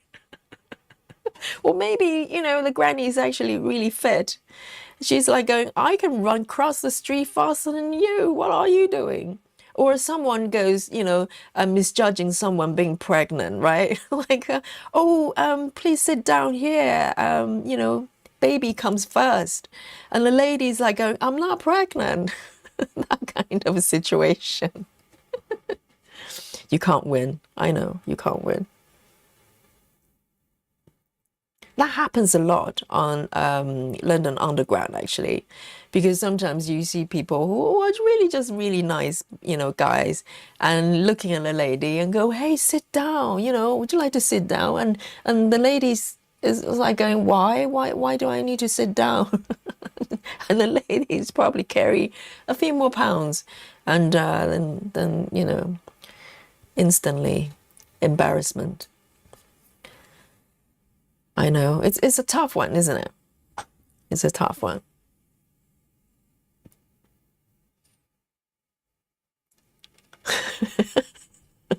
Exactly.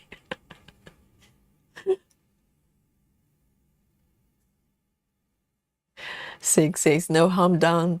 It's not like they asked you. I know they're really, really nice people in that office. And, I don't know, maybe there's an element of me. I like people who are not just nice. You know what I mean? I like people to be clear about what they're thinking. If they're not enjoying something, that they don't like something, they let me know. Not just saying, oh, it's okay, everything's good. Because for me, that's confusing.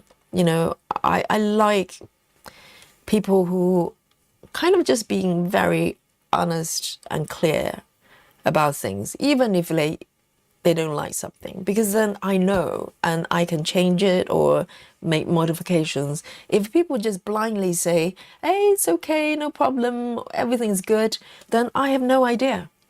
Just like if I invite someone to do something, I kind of apply that policy to myself as well.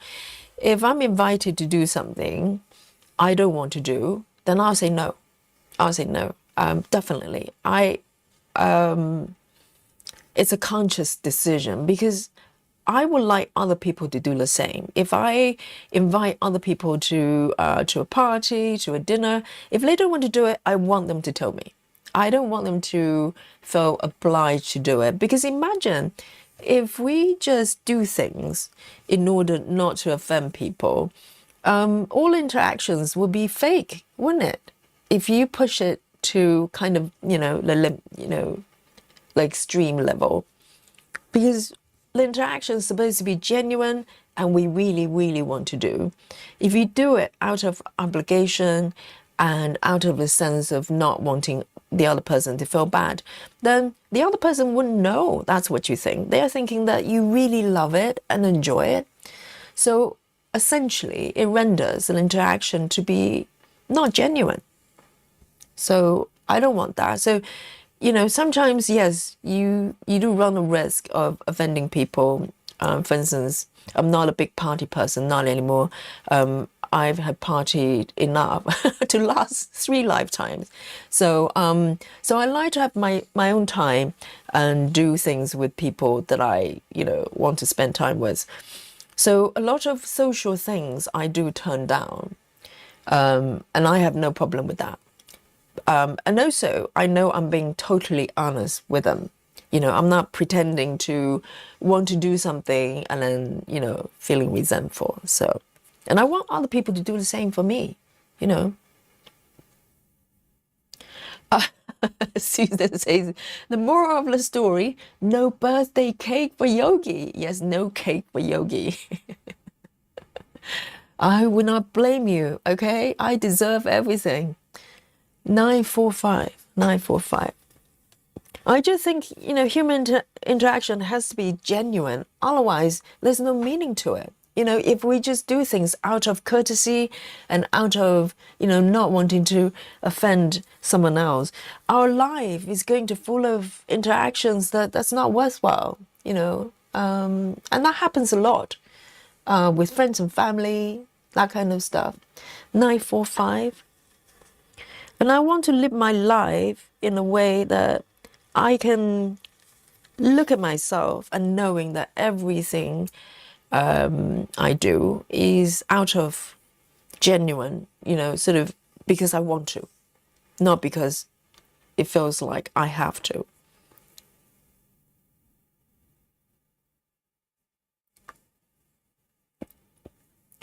Cassie says, I offered to help a blind man get on a train and he screamed at me. I know, Cassie. That's the good deed of the day for you. I know, maybe he doesn't want to be helped. You say, maybe I'm blind, but I'm not stupid. I can get on the train myself. I know. 6 says, I know from someone who is almost blind. It's very frightening when people are not first asked her. She just gets grabbed without warning. Yes, I think I can see that. Because blind, if they have issues with eyesight, but they're still moving out there in the public, they probably have their own ways of navigating through things. They have some skill they built up, so they're confident enough to go out. And I think if we just go over and start trying to guide them, it could be very disorientating. I know, but I just want to bring up this element because, something to think about, isn't it? Because there are a lot of things, they're not black and white. They're not black and white, so.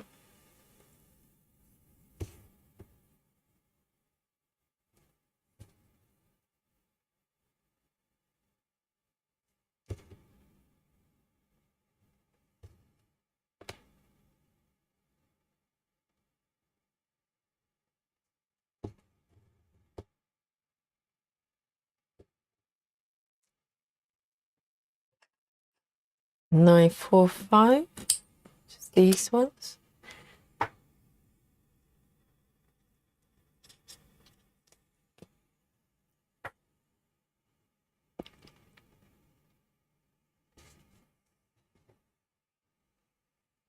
Yes, asking for permission is probably a good good policy.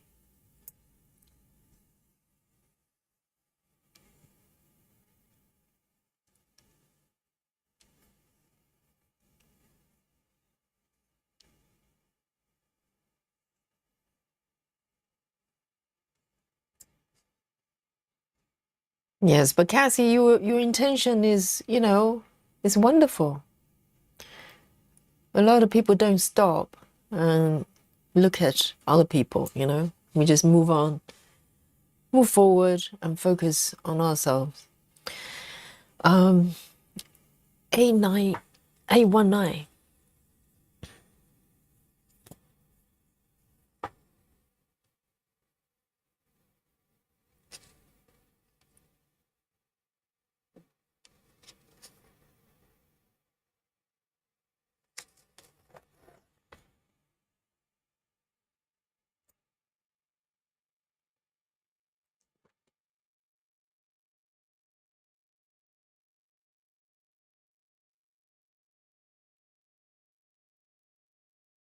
There are quite a lot of life situations like this. For instance, if someone is going through maybe grief or difficult situations, sometimes, us being kind and caring about others, sometimes we offer solutions. So why don't you do this or that or the other? Or, don't be sad or whatever. Sometimes we say that, don't we? With kind intention. But the person has to go through the process, and every person has their own timetable in terms of dealing with their own challenges. And I think it's, a good policy. I try to remind myself that as well, is not try not to offer advice that's not the person may not be asking for. I know it's a very hard one to judge because our instinct as human being, we care for others, we want to help, and we want to find solutions for others. But sometimes when people share certain feelings, they might not be looking for advice, not necessarily.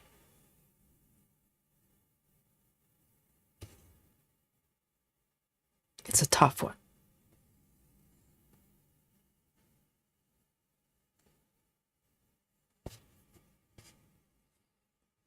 I'm going to put this one over here.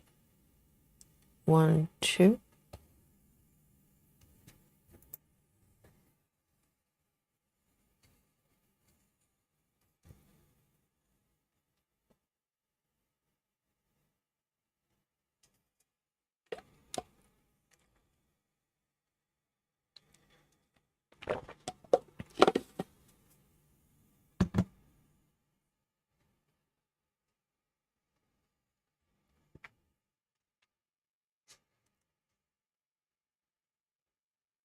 I have 2 more stitches here. I need to catch up.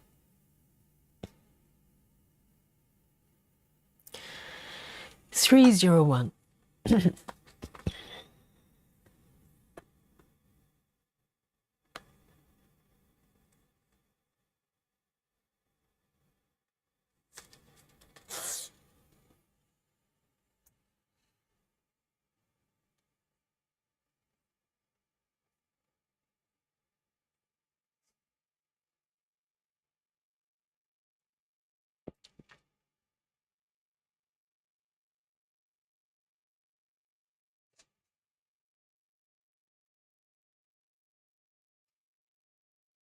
So there are 2 loose stitches I need to fix.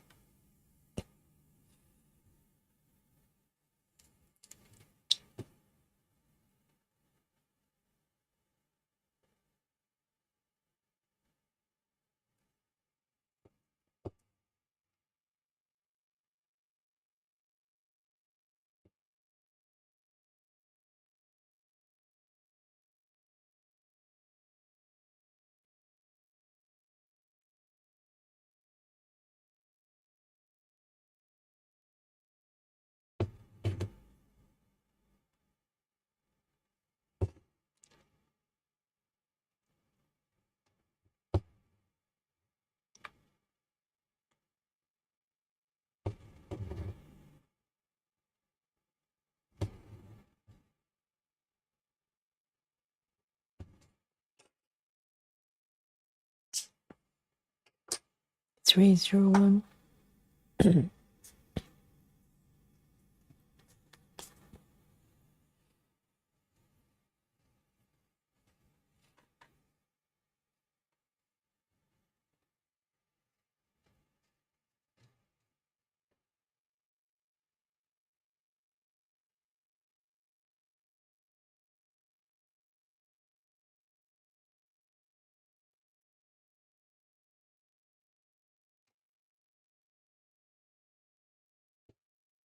Okay.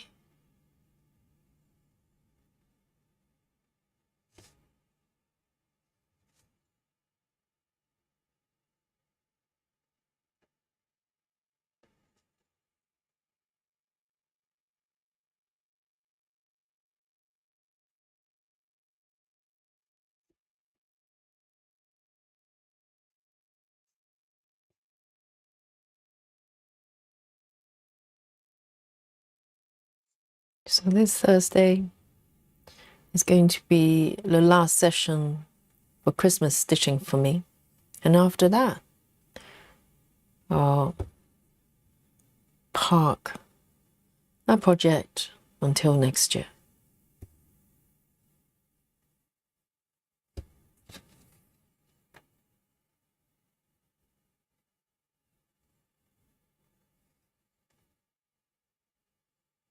Let me see if I can park it down here. If not, I am going to end the thread.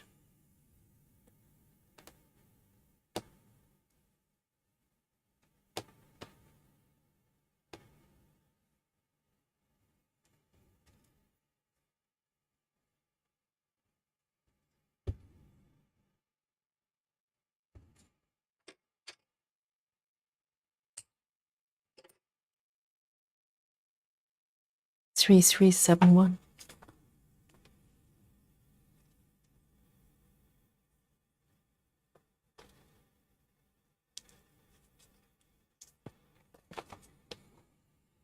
And for those of you who weren't here in the beginning when I gave you the update, so tomorrow is going to be an off day. So I'm taking a break to spend time with my partner's parents. And then I'll be back on Christmas Day UK time. And we're going to have a Christmas get-together on the 25th evening of 25th UK time. Okay, around about maybe 8:30 as well, the usual time.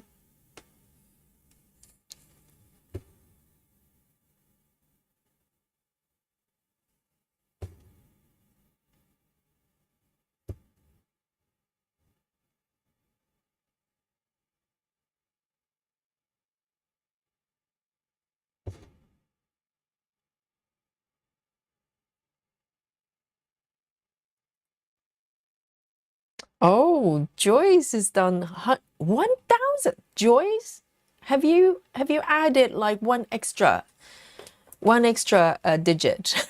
Over 1,000?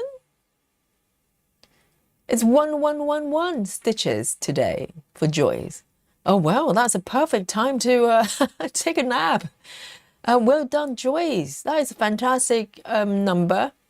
And 1,000. Is it 10 stitches? Not a, well, but even for 10 stitches, that's really fast. Maybe it's full cross. Who knows? Well done, Joyce. Yes, Nanu, alien. Yes. 99 to Joyce.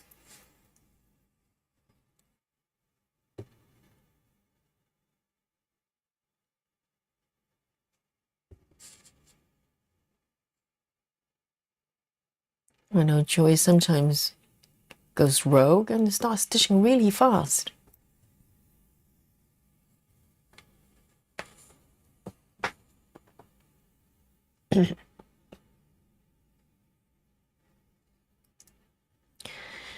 Grace Houston says, someone mentioned on either his channel, this channel or another, they devote a Christmas stitching to the end of each month between 25th or 30. I like the idea. Yeah, someone did mention that you know, instead of doing Christmas stitching once a year, they do it.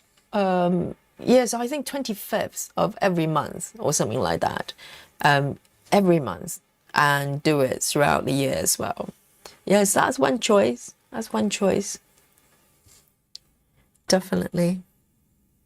But it feels a little bit more Christmassy when you do it, you know, around November, December, isn't it? So it's up to the individual.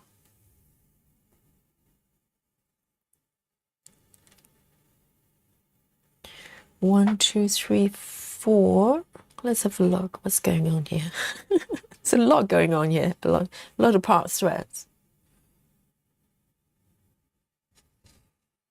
Thread management.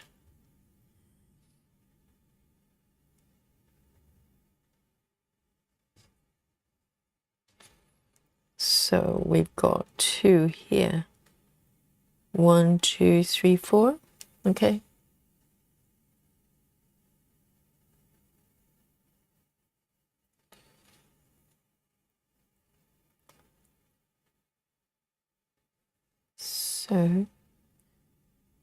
So when you do block by block, a lot of times, you know, when you come to a new block, you just lip everything and pull it away. It's easier to manage. But with this one, you do have to kind of work with part threads. I mean, the area you're stitching should be clear, okay, because we are stitching away from the edges. But when it comes to parking, a lot of times you do have to, you know, try to find the right spot to park. You have to work with a lot of part threads. But that's part of the, you know, part of the deal.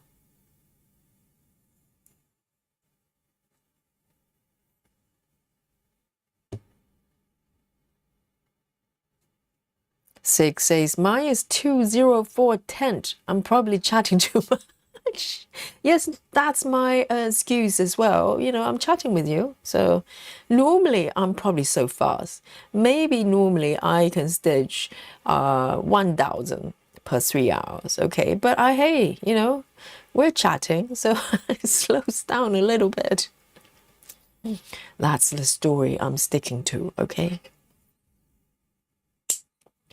But 204 is pretty good if that's the count from the beginning of the stream.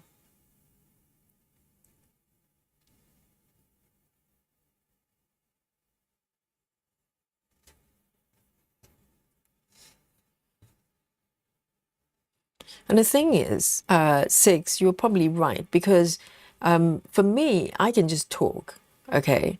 But for you guys, you have to type. So maybe it's even more challenging. So I'll give it to you.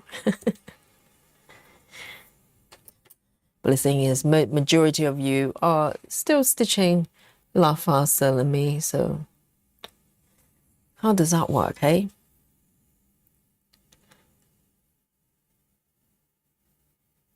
Ooh, a little bit of 310 coming up here. Why not?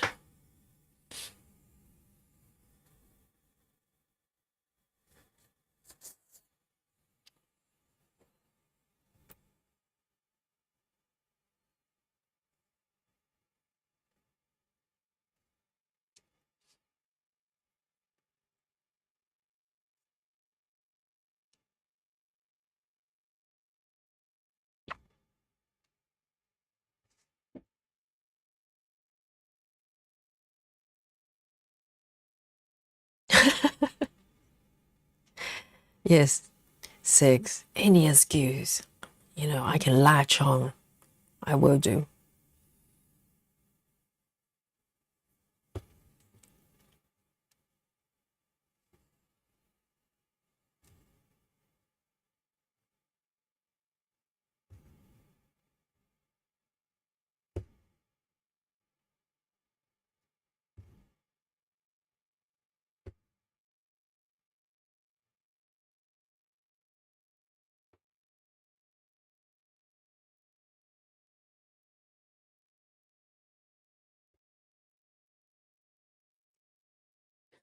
Kathy says, not me. I've been at it for an hour and a half. I have 5 stitches on Cosmic Bow, which I never heard anyone mention. Yogi Speed, 5 stitches. Wow, Cassie, yes, go for it. You know, watch and learn from Cassie, okay? You can stitch slower if you try, okay? Cassie's made it. Yogi speed, exactly. And Frida says 310 bingo. Amazing. Flash the bingo card for Frida. Go for it. Yes, we like a bit of 310 bingo.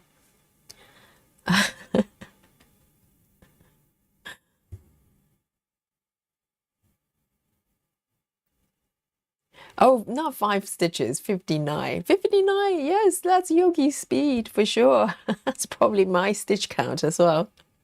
I saw 5 is pushing it to the limit. Okay. Thank you, 6.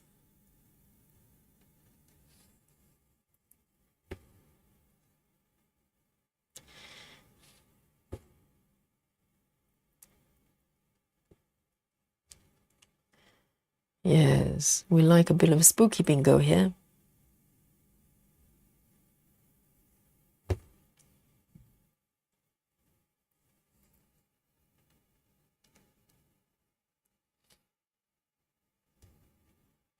And with the part threads, very often I forget to call out because I just keep stitching.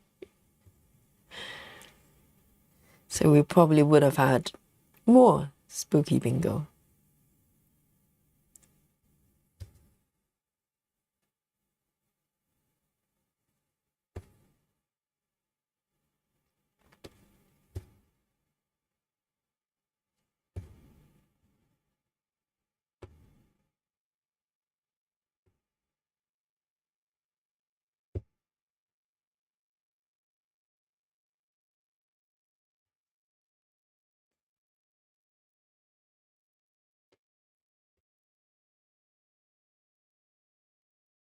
And also, we are going to have a members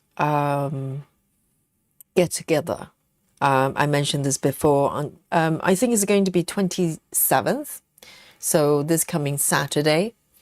And we're going to have a back stitch party. Okay, so I've got a few pieces. I would like to work on 2, 3, 4, 5. Sorry, counting. I'd like to work on the back stitches, and I'd like you to join me. Maybe you've got some projects you need to do back stitching as well. We can do it together, or you can watch Yogi doing it, because I know some of you may be thinking back stitching is not fun, or maybe you've never done it before. So I've got a few 14 count pieces that I want to apply my back stitching. It's really exciting actually, because it's going to add so much details to the piece as well. I really enjoy back stitching. So we're gonna have a members get together. It'll be good fun.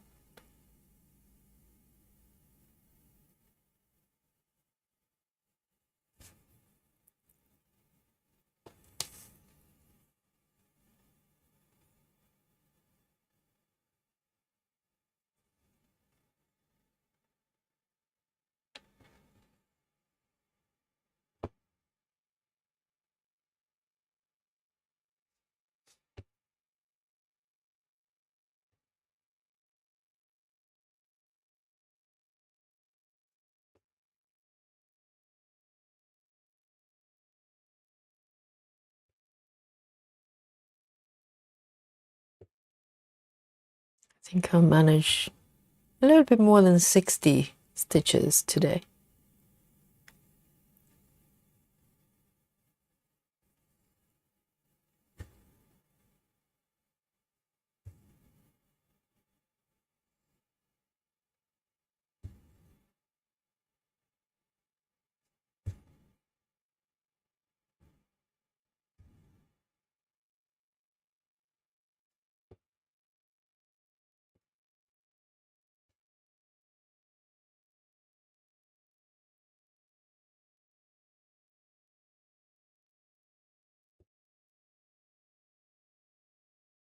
Grace says, sounds like fun. I watch your whip parade.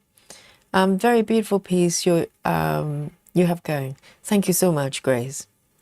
And, you know, I enjoy all of them, really. Particularly since I started streaming. I'm inspired by a lot of the pieces you guys are working on. And I've been stitching probably a lot more consistently since I started streaming with you. Because, you know, I'm slightly scattered sometimes if it's up to me. So, you know, normally I would maybe stitch a lot for 3 days and then another 5 days doing other things, just kind of, you know, can't concentrate. But by streaming with you every day and get to chat as well and learning new things, so it's great fun. It's really great fun. I think I'm, you know, overall probably stitch more than before and more consistently.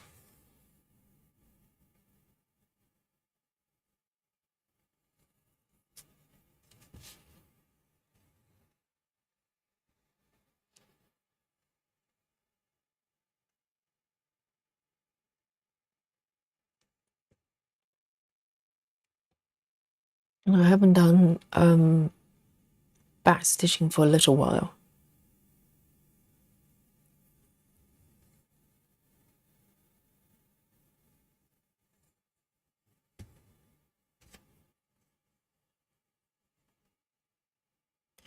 I think to create a chart with back stitching probably requires a bit more consideration, right? Heaven and earth pieces, they don't really have any other, you know, sort of different types of stitches, not really. Let me have a look. What's going on here? Why does it look like this? Oh dear, that's why. Hang on. That's why. I'm on the wrong block altogether.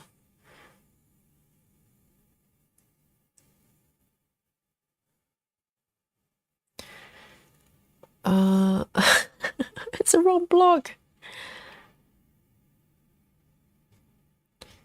Should be the block on the left. Now I feel like a hairdresser.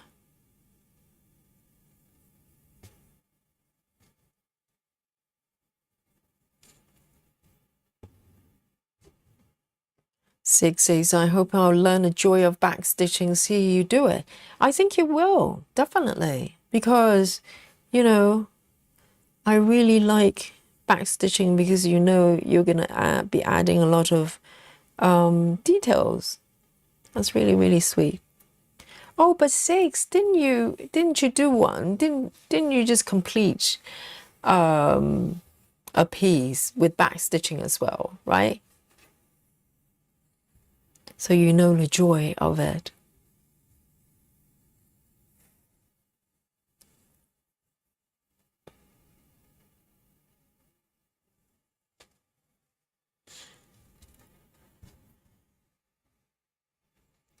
Because I'm kind of working along such a quite a long distance, to be honest. So, you know, sometimes I get location mixed up. I really need to cross-reference quite carefully, otherwise it's very easy to kind of stitch in a completely different area. Wrong block. Six says, I find it very tedious, cumbersome. Really? But your stitches are beautiful. Your piece is beautiful. I do enjoy it. The way I look at back stitching is like almost like drawing. So when you draw, sometimes you sketch, right? And at the end, depends on the style, you start to go around the outlines and strengthen, kind of adding thicker, darker lines around sketches. And that's how I see back stitching, is that adding that finer details for the definition of whatever you're you're sketching or painting. I think we probably do the same with painting as well. There's a kind of adding of that strengthening of the outlines, and that's back stitching for me. So it's very powerful, and I like it as well because it's quite simple to do, isn't it? It's not a complicated stitch.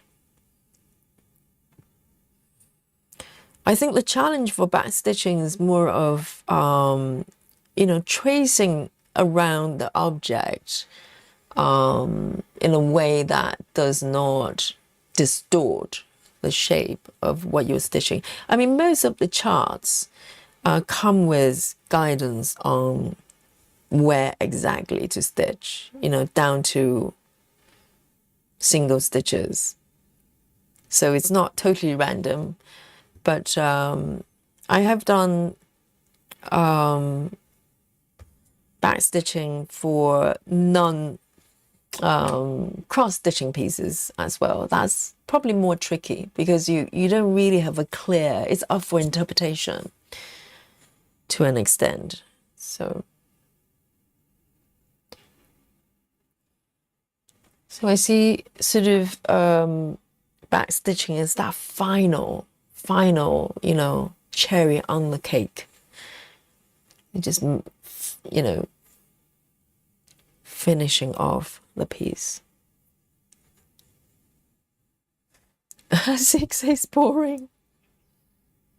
Suzanne says, 569 stitches left. Well done. Yes, it's midnight where Suzanne is.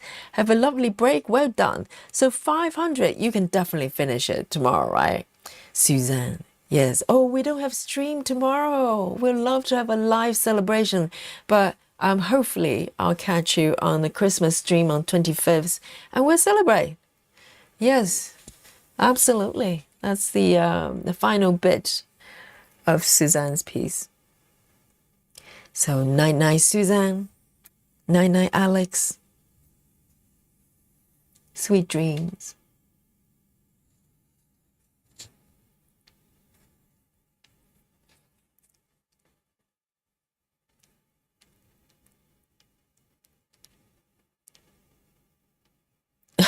Susan, 6. I'm not sure you're going to be learning from the master, okay? You're probably learning from... Because I haven't done back stitching for a little bit. So, I'll have to warm up. But I think I'll do my best because I'm going to be doing back stitching on the 14 count piece. So it's quite a generous, piece to work with. I think if you're doing it for smaller stitches, then it's more tricky. But for 14, you can pretty much just following the chart, right? And allow the chart to guide you. So less guesswork. Zan, is Zian? Hello? Oh, Diana. Sorry, it's YouTube handle. So I just pronounce it as it spells. Says it's 11 past 2 a.m. Well done. If you're familiar with the channel, very often I stitch till quite early in the morning as well, particularly for Mondays and Fridays. So yes, I think stitching a late night is quite peaceful, isn't it? And Suzanne says, I'll post to the group as soon as I finish. Yes, please, we'll celebrate. And guys, if you haven't joined our Facebook group already, come join us. You get to see everybody's work. It's very exciting, very inspiring. 6 says kitty back stitching. Ooh, yes. I think I have 2 pieces that I'm thinking of doing, but yes, the kitty back stitching is, there's a high probability of that happening. Cassie says, when is the back stitch event again? Good point. I need to narrow down the time frame for you. So it's going to be on 27th. 27th is Saturday. So guys, you're probably familiar, like last Saturday, we did double stream, right? So On Saturday, we have Amy Stewart's Sao, so that goes on as usual. And but we're going to do it just before that. So similar to the time, I think, to last Saturday, I'll probably try to do it a little bit earlier, maybe about 5 p.m. UK time. And then we get together to do the back stitching, and then we take a break and we can join everyone else for the Amy Stewart Sao later on. So 2 streams on Saturday 27th for members. Make sense?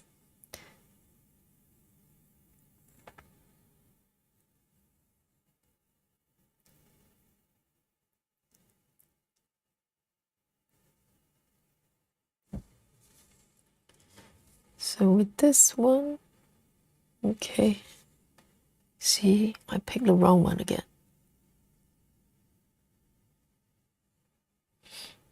See you later, Sarah VM.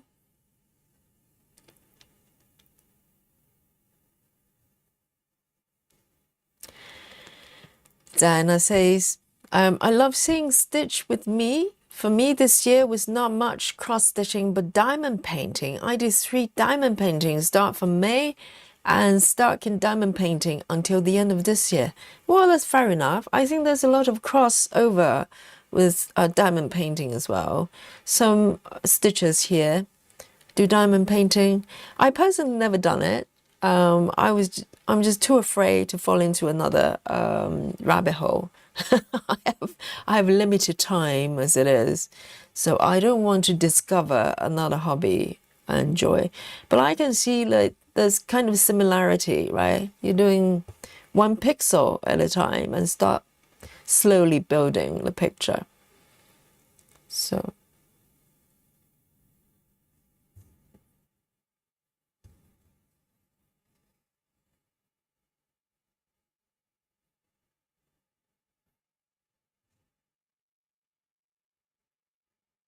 but maybe at some point you would like to come back to cross stitching.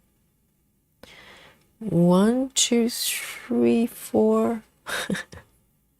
1, 2, 3, 4. There.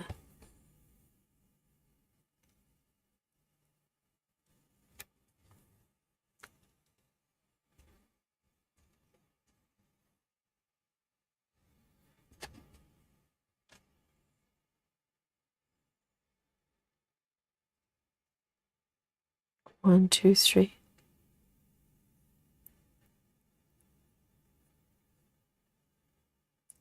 Cassie says, don't do it, Yogi. I have about 50 diamond paintings to do as well. Exactly. That was my fear, Cassie, because it's kind of similar, right? But it's quite involved, because in order to do diamond painting, you literally have to get another set of, you know, all sort of accessories and stuff. I'm just too scared. I don't want to start doing that. Yes. Yes, I'll follow Cassie's advice.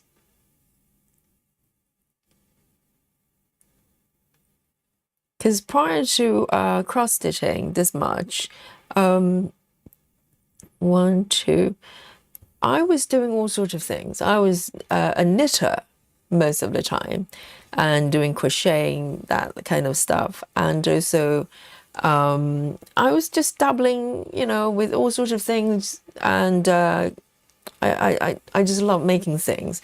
But since I started full coverage, no chance. Everything else kind of take a back seat, and I'm too scared to have one more hobby.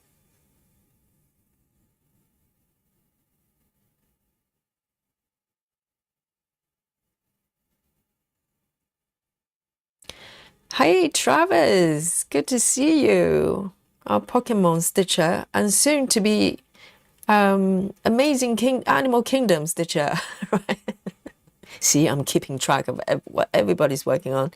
And Travis says, good evening, everyone. Tia and I just got home from watching the new Avatar movie. It was amazing. Really?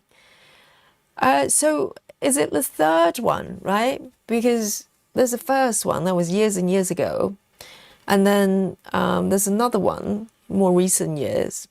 I have not seen the second one. I've seen the first one. Oh, I'm glad it's good. And it's definitely one of those movies that you have to watch in the cinema. I hope you had a good time.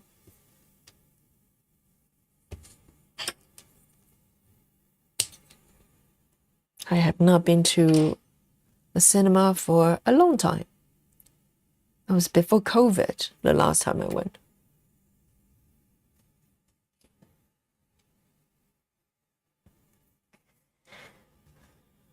Sana says, I wish I could do much in cross stitch as I do in diamond painting because it's easier.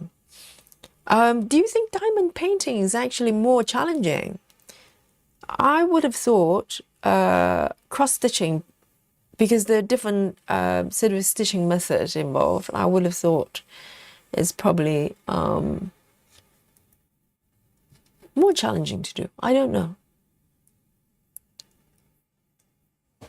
But I think in terms of accessories, maybe stitching is a little bit more, a little bit easier to set up. You just need a hoop with fabric and some floss. Diamond painting, you need power tools, don't you? I've seen those power tools.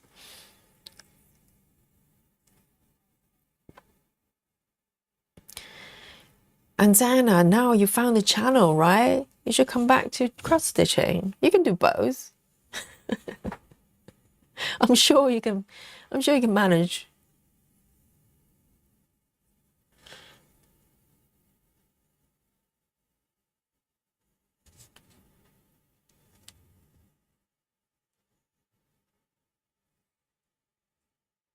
Just one stitch here.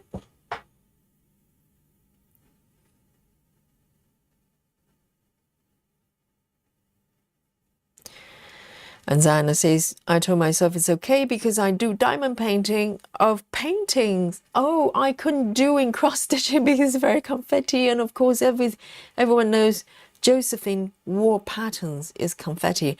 Well, to be honest, there's so many patterns are confetti. Heaven and Earth style charts are, comes with confettis. That's part of the challenge. And that's, I do like that as a challenge because it forces you to be more creative in terms of the way you stitch, right? You can't just do one cross at a time and hope for the best. You need to have a strategy. And that's what makes cross stitching interesting, because there are different methods. Diamond painting, I don't know. I'm sure there probably are methods as well to make it more efficient. I'm not sure, but wouldn't surprise me.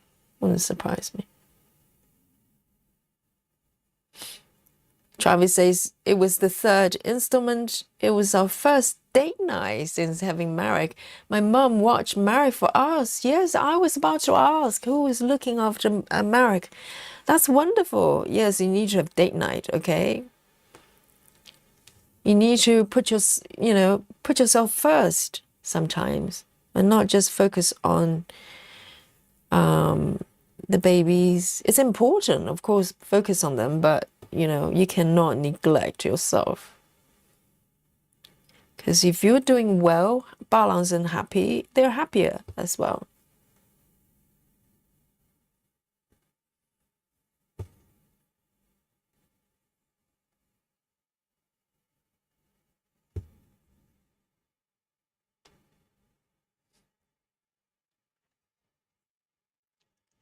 Diana says, I do knitting and crochet, so too, and start learning sewing with diamond painting, and I learn more and more. I don't want to stop. Well, same here. I think a lot of people who love crafts and stuff, they just want to try out different things, isn't it? So I used to do a little bit of everything, but up to doing full coverage cross stitching, I was a bit more. I don't know. I was just happy doing a bit of everything, I didn't kind of fall into the rabbit hole too much. But to be honest, I didn't even know diamond painting existed until a little bit into the full coverage rabbit hole. And I was browsing around and discovered their floss tubers. They were doing this strange activity, putting beads on a sticky canvas. I was fascinated, but I'm glad I didn't, try to do it myself. I'll probably get stuck in it as well, just like this one. But I'm sure it's probably a new type of craft, right? Because I never heard of it before. So that's the magic of lockdown. Everybody discovered kind of new hobbies.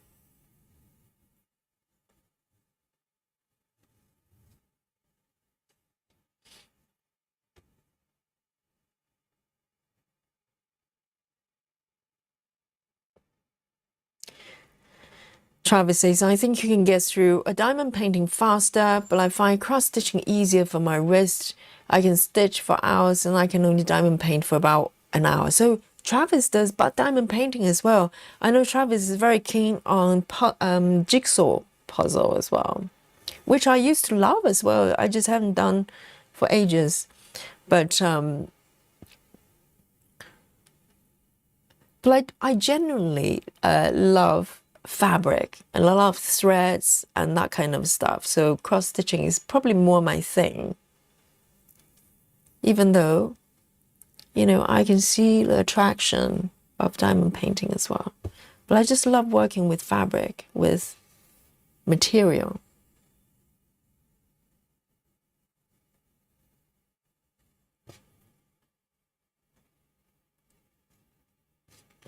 So this one, you need to find the right block. 1, 2, 3. 1, 2, 3, 4.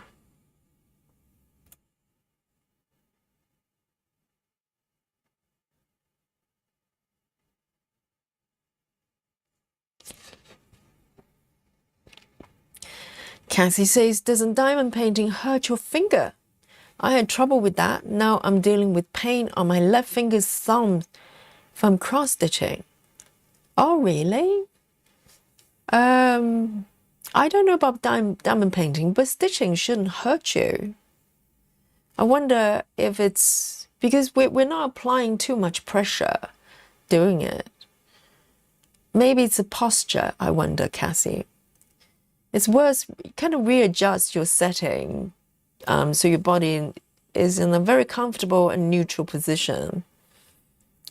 So, see you later, 6. Night. Yes, I'll see you soon.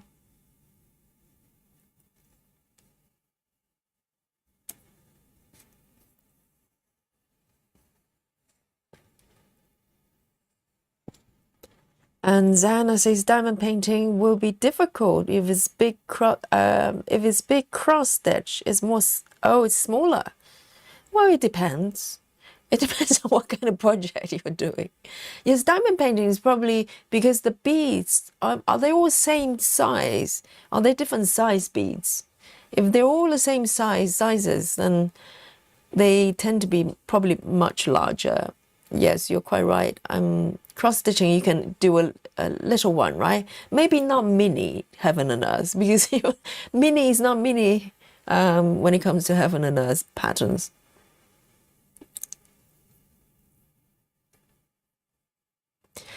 Travis says, I'm currently building E.T., the extraterrestrial puzzle for Tia, Mom, for Christmas. Oh, so are they going to frame it when you finish? Kathy says, I love jigsaw puzzles. That's another rabbit hole, but I have 3 cats. I love jigsaw puzzles as well, but I do it really purely as kind of relaxation. I never fell into the rabbit hole. I think jigsaw puzzle for me, it doesn't have as much draw for me. I used to have quite a few boxes, and I play with them from time to time, kind of after dinner, kind of relaxation, But I never felt like I was so addicted to it. I couldn't stop.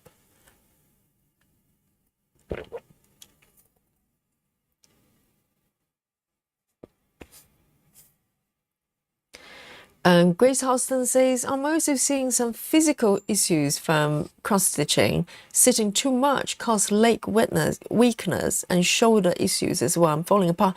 Grace, really, look into the way you sit when you stitch. And, you know, I know a lot of you like to stitch on sitting on sofa. I say, if you can, stitch in front of a desk where you can sit upright and also have a station, you know, fixed location for your hoop as well. So you don't have to readjust it or readjust the body in order to, you know, able to stitch. So you want the fabric to come to you rather than you coming to the fabric, if you know what I mean. So whatever setup you do, make sure set up your hoops or your fabric or frames in a position that your body doesn't have to do anything special in order to get to it. Literally, in front of me, the hoops in front of me, I'm looking down. I don't have to hunch down, so it's a perfect height for me that I can see very comfortably. And my arms are very relaxed. My elbows, that's a big point, because if your elbows have to be at a certain angle that you have to support your stitching, then you're gonna have shoulder problem, arm problem, elbow problem, and wrist problems as well. So look into the position you're stitching, and if you can, get away from the sofa. Okay, that's my advice as a yoga teacher. Posture is everything, because if your body has to make any shapes in order to compensate to come to the fabric, you're going to have problems in the long run. So it's worth looking into.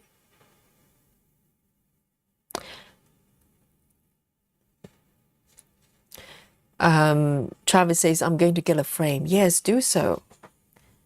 I think you will like it. If you're used to moving your fabric in your hands, you probably have to get used to it a little bit because it's stationary, it's fixed location. But I think in the long run, it will be so much better for you.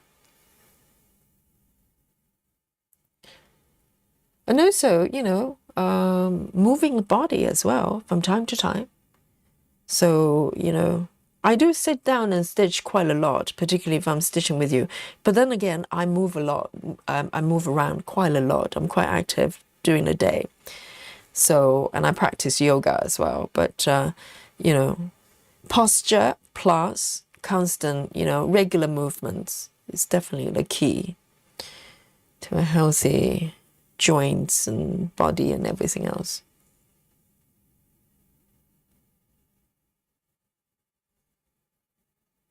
Because these kind of things, is accumulative.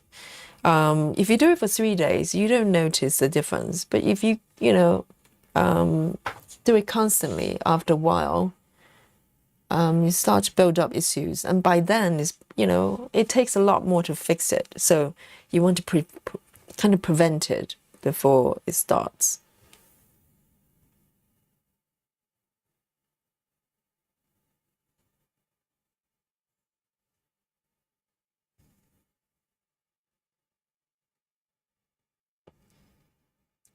Oh, Zaina, well done. So Zaina works out as well. Yes, it does make a difference. If you work out to an extent, you don't have to do bodybuilding, right? Just regular exercise. Your body is stronger anyway. Your spine is probably healthier. So, it's a bit of everything.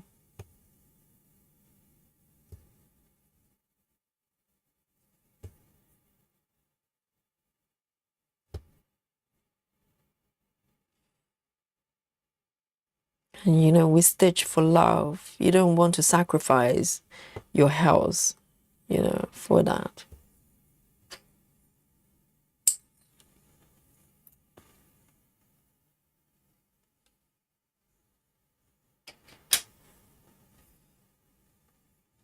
Lizzie says, I have several diamond paintings.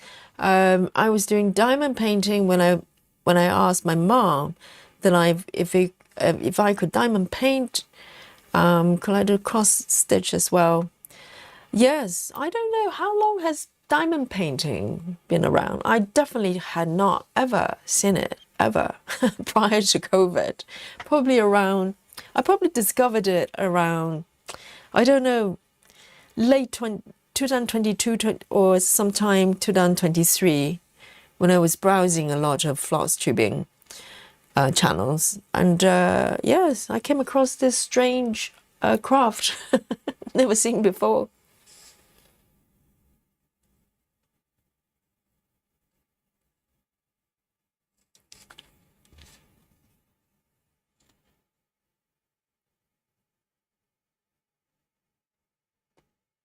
Okay, it's 938, 938.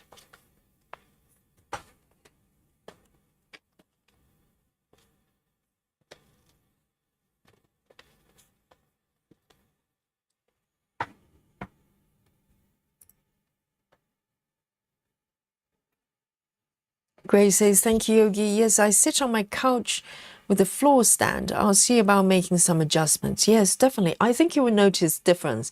Sometimes we think if we have a nice rest for the back, you know, like on sofa, we lean into it, it feels comfortable. In fact, it's actually not great for your body. I mean, it's okay if you're just relaxing, you know, on the sofa. But if you're sitting in that position and try to do stitching or whatever it is, even knitting, I would say it's going to create problems in the long run. So look into the setup.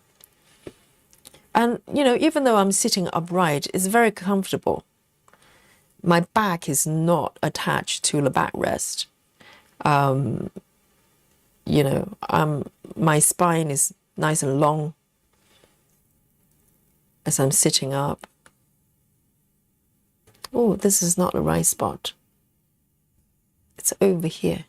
It's starting to look very similar.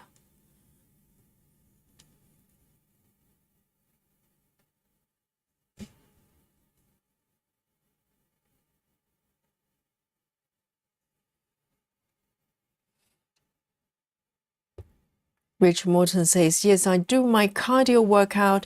I did one tonight. Well done, Rachel.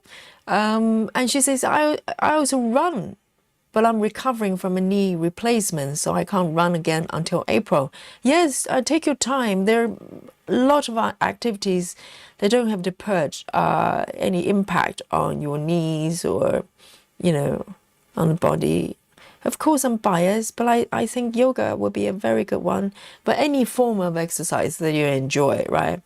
You don't necessarily have to go and run if the body's not ready. But, you know, even just some stretches from time to time. And it's great for the mood as well. It's not just for the body. The body knows when you're doing great things for it and it's happy. So do a bit of a stretching,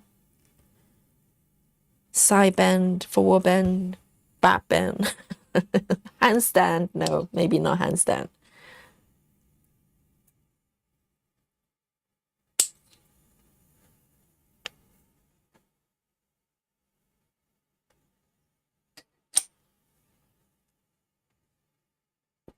Rachel says weight-bearing exercise are great for bone density for women too. Absolutely, absolutely. And weight-bearing doesn't mean you need to lift weight necessarily. I would say yoga itself, because yoga is about supporting your own body weight without using the weight. Of course, you can do weight training if you enjoy it, but yoga, a lot of positions, you have to support your own body weight with, you know, so a lot of positions. So you can work with that as well, just, you know, using your body as a way to create pressure, kind of, you know, challenge for your arms and legs. Squats would be really good. Start small. You don't have to hit the gym necessarily. If you're already there, then great. But little things, it's all about little things. And you have to enjoy it as well. If you don't enjoy it, it's not going to last. So do things you enjoy.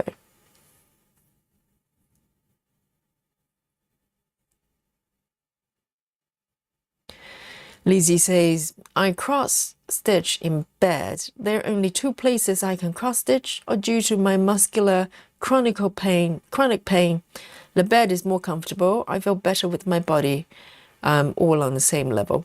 Well, I think if you have a certain medical condition, then you have to be sensible, right? So I think, you know, the advice I'm giving is for kind of regular body that, you know, you do definitely need to make adjustments if you have certain issues. So you're not going to damage, you know, the body in any shape or form. So you have to make judgment calls on that.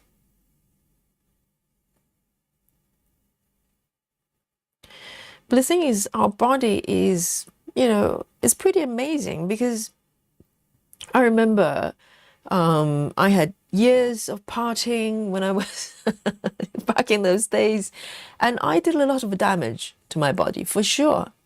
Even though I was always relatively active, I was always, you know, I always went to the gym. But, you know, I did a lot of things that was maybe not so great for my body. But since I kind of, you know, decided to make some modification, and the body responds to it, for sure. Body is very forgiving, and it's got amazing ability to heal and change. So give it a chance, you know, give it a chance.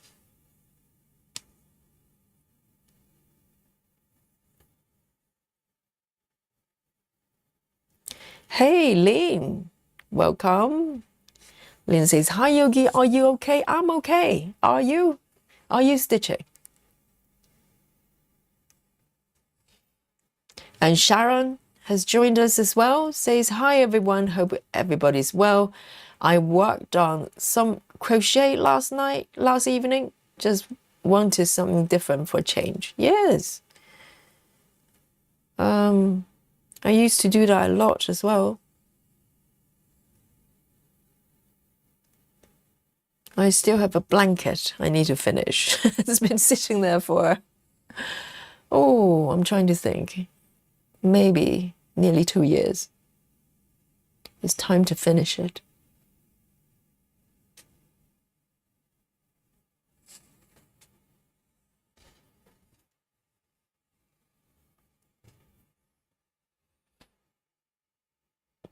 Let me pick the next one. A17. A17.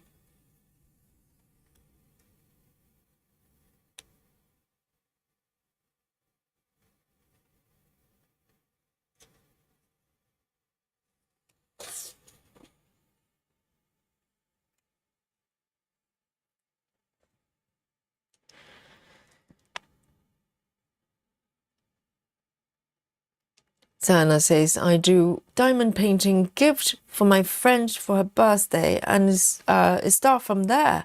I did a second, and it gets bigger. Yes, diamond painting, if you want to give it as a gift, they do need a very large wall space. Because cross stitching, you can do a small piece, right? Diamond painting, I think they generally, do they have small ones, I wonder? Or are they all sort of full-on large sizes? All the ones I've ever seen, they're huge.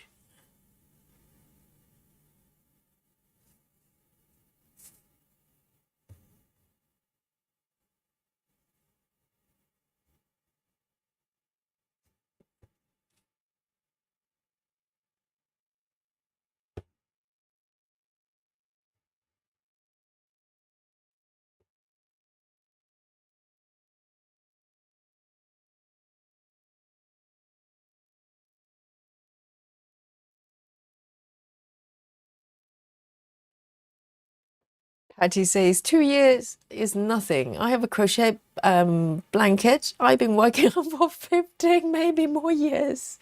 That's a very large blanket, Patty, right? It's like the size of a swimming pool. Yes, I've got one that I got started maybe close to 2 years ago. Well, the thing is, if it was quite a straightforward pattern, then I'd probably just pick up and do it from time to time. The thing is, the one I'm stitching on, I actually follow a pattern on a YouTuber on YouTube, clearly, and it's actually quite intricate. I enjoy the challenge of different stitches, so each row involves different kind of stitches, and I liked it. I really enjoy that. But in order to go pick it up and do it, I literally have to go through the tutorial again. It starts to kind of go, oh, maybe I'll do it tomorrow type of situation. So 1, 2, 3, 4, and 3 from the bottom. 1, 2, 3.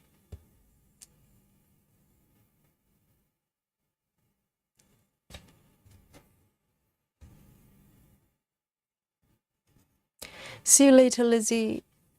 99.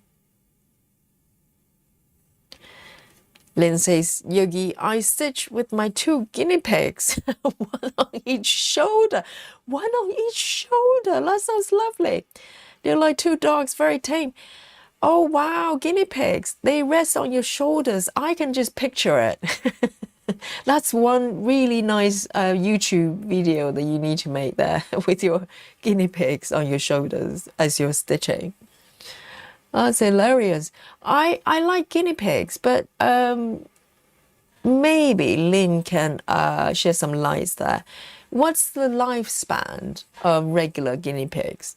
I think rodents, they tend to be quite short, and I just cannot bear the thought of having any, animals in my life that, they only have a lifespan for less than 10 years. I just can't. Otherwise, they're really cute. Oh, so Zana's crocheting for knees as well.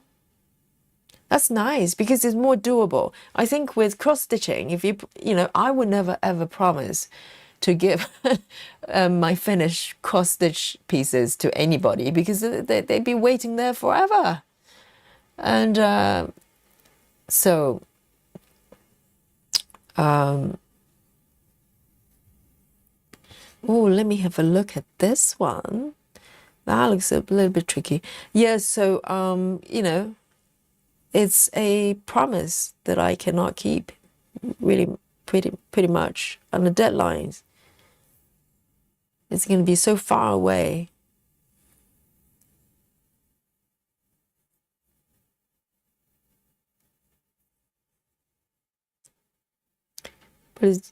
But a knitted piece or crochet piece is doable. It's kind of doable. That one, sorry, wrong color.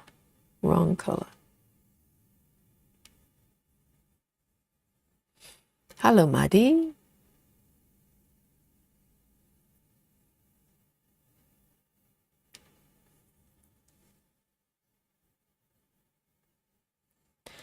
Hello. Says, good morning, Yogi, and the fellow stitchers. Good to see you,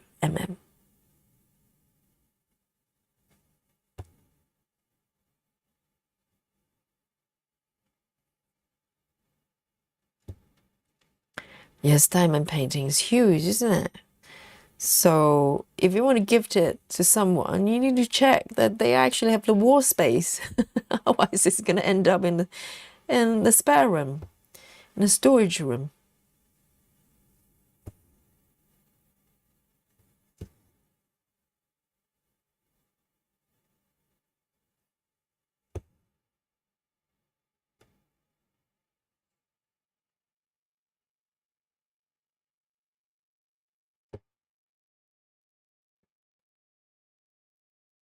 And over here.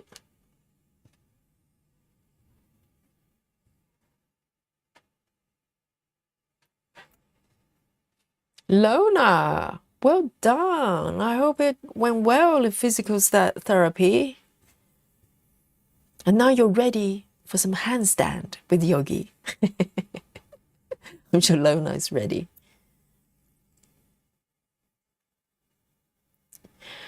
And Travis says, my chinchilla was supposed to live 6 to 8 years. And now he's 16? What? Travis? Travis says, my chinchilla was only supposed to live 6 to 8 years. You mean that's the regular lifespan? But now he's 16. Are you sure it's the same chinchilla? Are you sure Tia didn't swap to a new model halfway to hide it from you? Really? Can they outlive the lifespan that much? Lynn says, Yogi, that should be your New Year 2026 finish. One project. Yes, I can probably finish the blanket rather than any of the current web I have.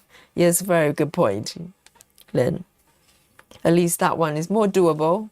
Because previously, when I used to knit a lot and crochet a lot, a blanket like that, even though it's, quite large, I can probably finish it within like a month or two. It's doable. And to be honest, I'm already about more than halfway. I'm about 60%. So I've only got 40% to go.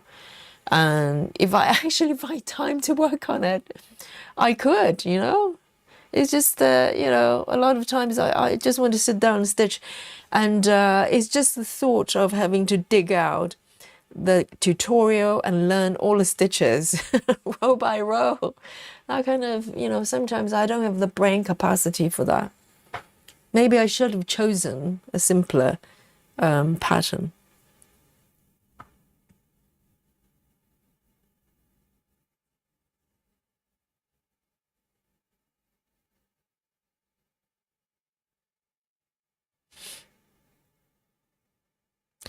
Susan, really? Susan says Google is predicting widespread snow in the UK. Oh, really? Including London. London is a snow-free zone most of the time. Let me have a quick look. I don't see any prediction. Oh, that's true, but from tomorrow, the temperature is going to drop quite a lot. So by Christmas Day, Thursday, it's going to be one degree. And with wind chill, it's probably colder. But there's no snow. Not in London anyway. Maybe where Susan is. But so far, it's going to be down to zero. So yes, it's a cold spell coming up. I would like to have a little bit of snow though. If it's going to be cold anyway, right? So you feel like at least you're getting something out of the coldness. Sometimes it's freezing and it's minus, but no snow. It's just no snow for London. Oh, wrap up warm, Susan. The winter is coming.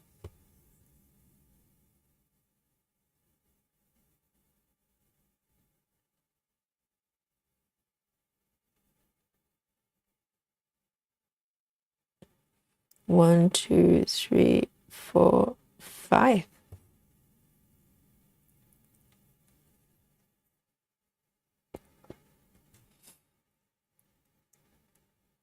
Nine, Lizzie.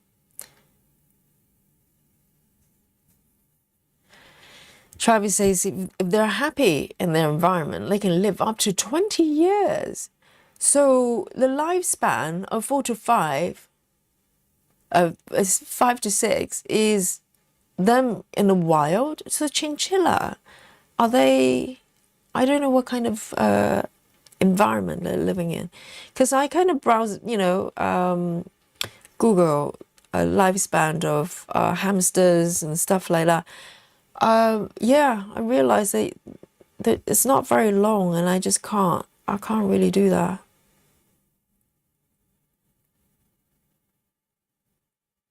One, two, three. Oh dear. Okay, I need to remove this one. This is not correct. Okay, look away, nothing to see here.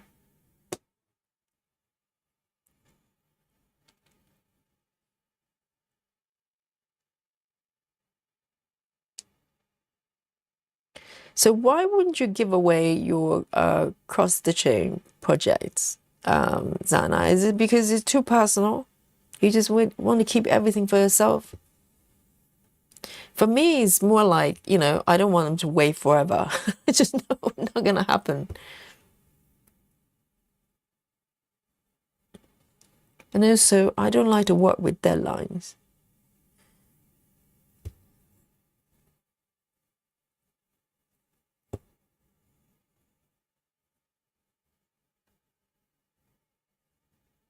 Rachel Morton says it was 3 degrees Celsius last night here in North Carolina, and starting tomorrow is going to be 21 degrees Christmas Eve day as well. Celsius. That's really warm. 3 degrees. And it's going to be 21. That's quite a jump. Rachel. Lona says it's upper 70s in Oklahoma, as in Fahrenheit. I don't know how that works out in Celsius. But I know it's very warm in Australia. It's literally barbecue season over there.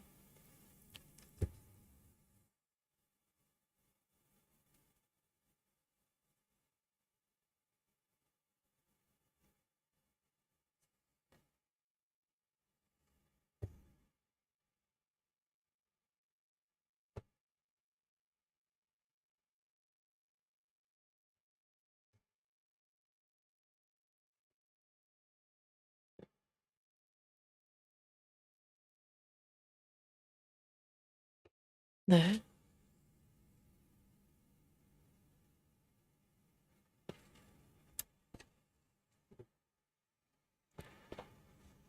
Oh, so Travis says chinchilla live in Peru. So if they're nice and comfortable and domesticated, they can actually live for a long time. But that's such a stretch of their sort of regular lifespan. Because I'm sure if they're looked after, they can probably live longer. But to stretch from 5 to 6 years to 16 is like a lot. But I'm really, really happy for the chinchilla. That's really happy. 16 is kind of, really good.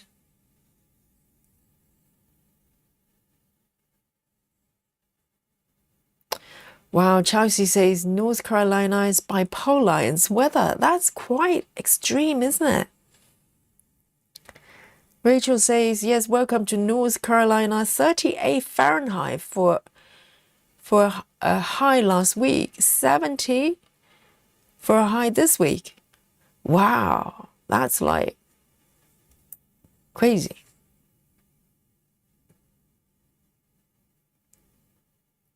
And everyone gets sick because of that. But surely if you live somewhere for a long time, you probably kind of adjust to the changes. I'm hoping. I don't know. Maybe not.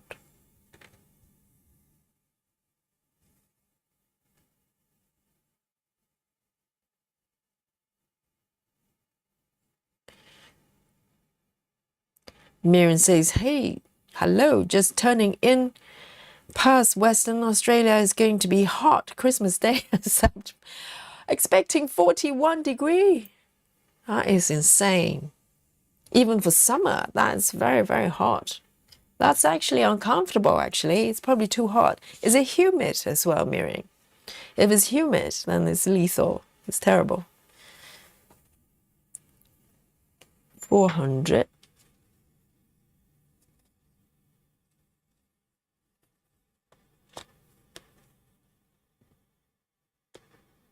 I remember back in July and June when everybody here is, going through heat wave and stuff. Our stitchy friends in Australia, they're in the middle of the winter. And now it's their time to party, to laugh at us.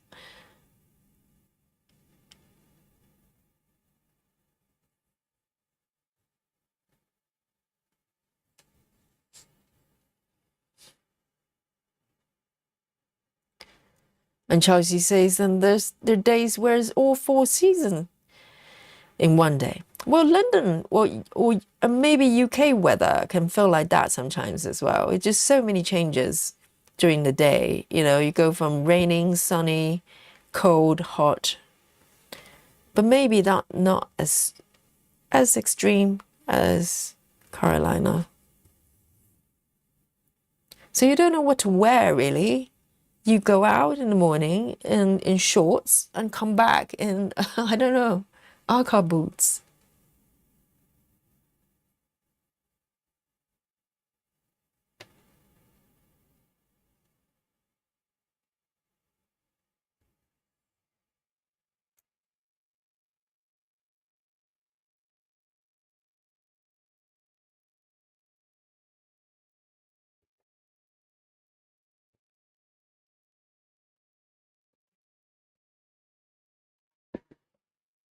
So it's dry heat. Dry heat is actually more doable, actually. Not saying, 41 degree is comfortable, but when it's humid, it's really unbearable. Lona says we're going to be breaking record highs for Christmas in Oklahoma and Texas. Wow, it's up to 90 Fahrenheit. How does that work for Celsius? Probably quite high as well. That's crazy for December. Rachel says, yes, and heat in the car, in the morning, air conditioning, and afternoon changing clothes. That is crazy. Yes, I think, well, either you're, people living in those areas, they just get used to it. But I think, yes, for that much, change of temperature, it's probably not great for the body. You have to make a lot of adjustments.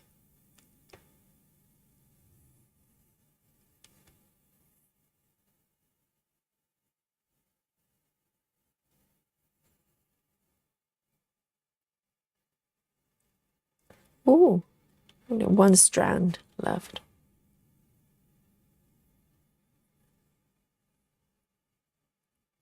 So the wardrobe is going to be very tricky, isn't it?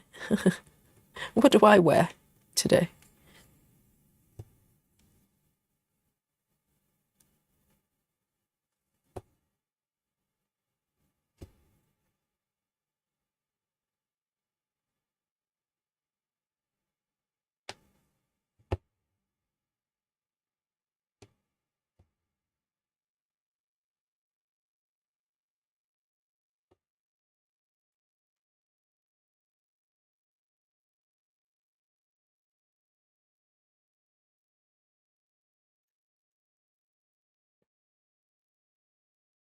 Lola says 32. So, okay, 32 is hot, but not so much. That's, crazy.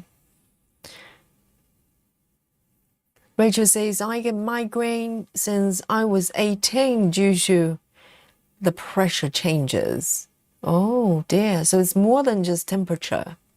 It's all sorts of things going on. Miriam says, when you go out in the heat, it feels like your eyeballs are shriveling up from searing heat. Oh dear. I think your body is partially being cooked. That's what it is. Yes, your body's going, oh, do not cook me. I'm not a fried egg.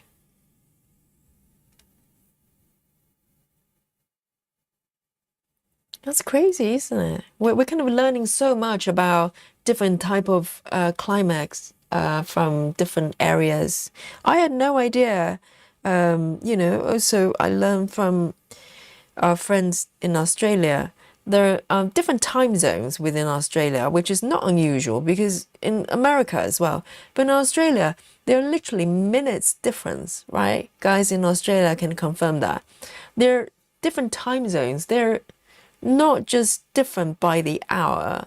They're half an hour difference with different time zone as well. And that's really doing my head in. I just cannot process that with my head. Maddie says less than 24 hours till Christmas in the UK. I know, technically. So we are, yes, 12 o'clock. Oh, where's time gone? Yes, we're 12 midnight here. So yes, one more day. Literally, we're on Christmas Day here. And yes, so just to remind you, tomorrow, no streaming tomorrow. I'm going to try to be a good girl and join in my partner's family for a Christmas gathering. But I'll be back by Christmas Day evening in the UK here. And we're going to get together over here with our stitchy friends, a spot of Christmas stitching. And I'm looking forward to work on my Christmas projects as well. Yeah, Mary says, talking of fried eggs. It's hard enough to fry eggs for the pavement. Yes. Eggs can be quite easily cooked, but still it's terrifying. It's pure protein, isn't it? And your eyeballs are protein as well, protein based. Do not get, cook your eyeballs. Not ideal. All right then. In that case, I may just pick one more color here. And this will be at the end of a session there. And of course, you can start to think about, the numbers. You know how it goes, regulars. And if you're not regulars, if you just discovered our channel, okay? We play Guess My Stitches. And as it says on the label, it's for you to guess the number of stitches I make during this session. And if you just join us and have no clue how many stitches I make, just make it up. That's it. That just have a wild guess, because I have no idea either. Let me just have a quick look here. And I will pick one more color here. Why not? I found a potential victim here. Okay, so let's have a look. That one. So I've got about 6 stitches to go with this one, and to give you some time to come up with a number today. Rachel says, Yogi, if things take a weird turn with the family, just tell everyone you promised to stream and have to go. Yes, that's a very good get out strategy, isn't it? If they start going, oh, well, maybe we're going to extend this gathering for 3 days. We rarely get together, do we, Yogi? And I can go, well, but I really have to go. I've got a thing I have to go. I have to do. And they probably go, what thing? And I go, well, the thing, that thing I have to do on Christmas evening, Christmas Day evening. Exactly, good. Thank you, for that idea, Rachel. Hopefully nothing's going to go weird, okay? And they're really, really nice family. So not to worry about it. And but I'll make sure that I make it back here to stitch with you. So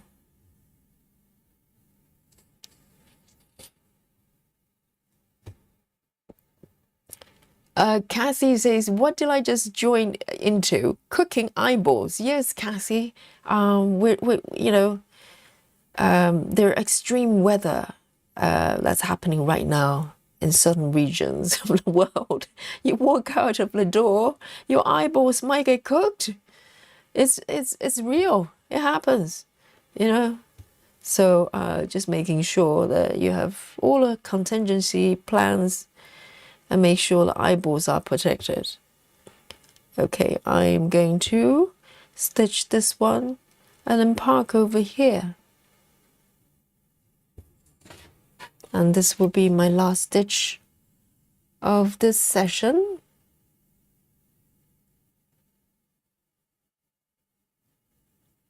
And here it is. So I'm going to zoom out a little bit and give you some time to come forward with your Guess My Stitch number, okay? And I'll give you a quick recap on what's happening today on my fabric with this beautiful project. And yes, here we go. And lurkers, time for you to unlurk yourself and come forward and have a wild guess on how many stitches I've done today. Today is super challenging, okay? I thought I'd just make it super difficult for you before Christmas break. And, you know, just something for you to remember. And so today, let's have a look. And let me bring on our Guess My Stitches machine. We don't want anything to escape from our where is it? Let's be professional. Yes, our Guess My Stitches machine. Okay, this super technology you know, involves SpaceX. Okay, it's a joint project between me and Elon Musk, and we came up with this super duper machine here. So today, with this project, I came back to it after a little while, okay? It was, you know, maybe a couple months ago when I worked on this piece. And so I'm really excited to come back and keep going, because now I think I found a really nice method to work on this piece. I kind of change around a little bit, trying to keep things in order. But I think Gemma Stitches color flow seems to work really well at this point, and I really enjoy it. It keeps everything nice and flat, and also gives me the freedom to move around the fabric as well. So this piece, if you haven't seen the markup properly already, this is from a piece of artwork by Ciro Marchetti. It's called the Olde Kitchen, and it's a mini version. Let me show you the markup here. It's adorable, isn't it? It's so rich. It's almost like a tapestry. You can just hang on the wall. And it's going to pass down to generations if I ever finish it. And, you know, it's gorgeous, gorgeous. And also with the fact I'm stitching with, let me just switch back here. I'm stitching with CXC, actually give it that extra additional kind of velvety, kind of tapestry type of feel to it, because it's so full.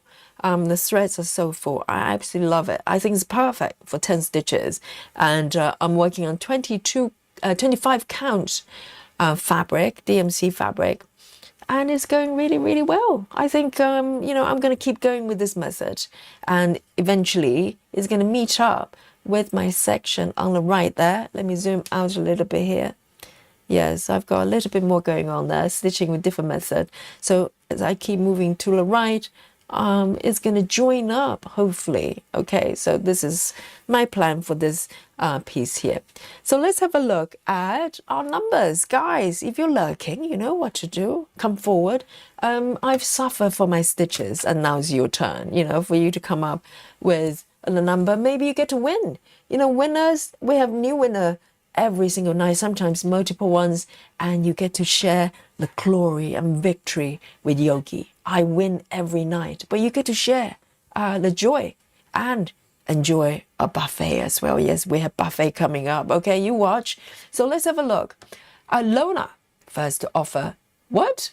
3,034, Lona? Is that your stitch number? Oh my. Or 2,134. No, I think it's 234, Lona.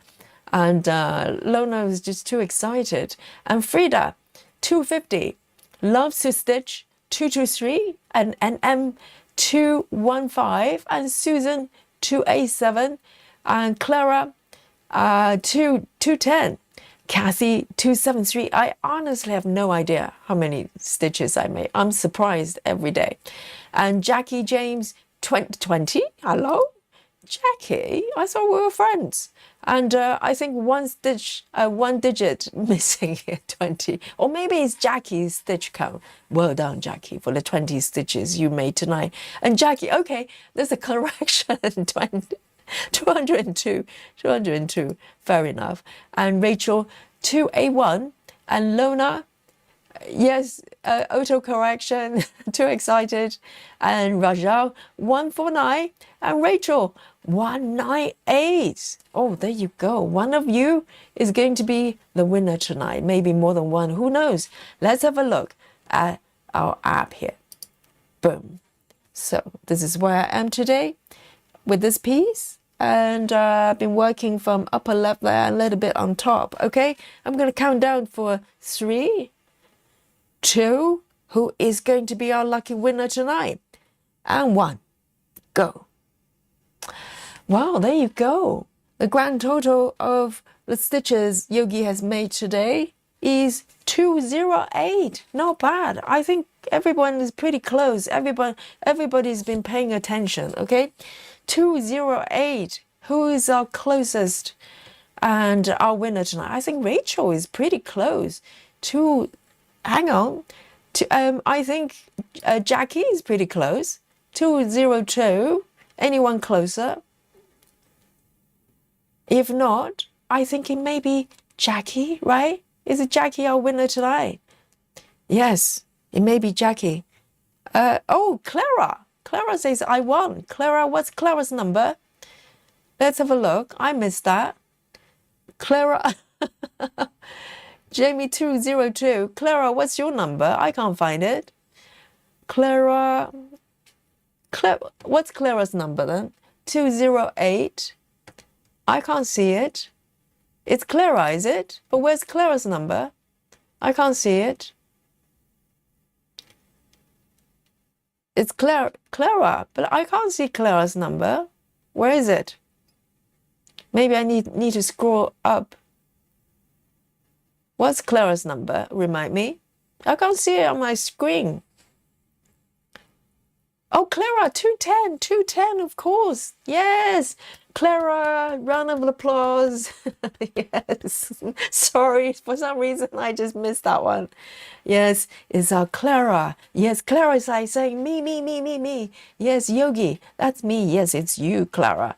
And you are winner for this eve of Christmas Eve stitching. Okay, yes, 210. Everybody's found it.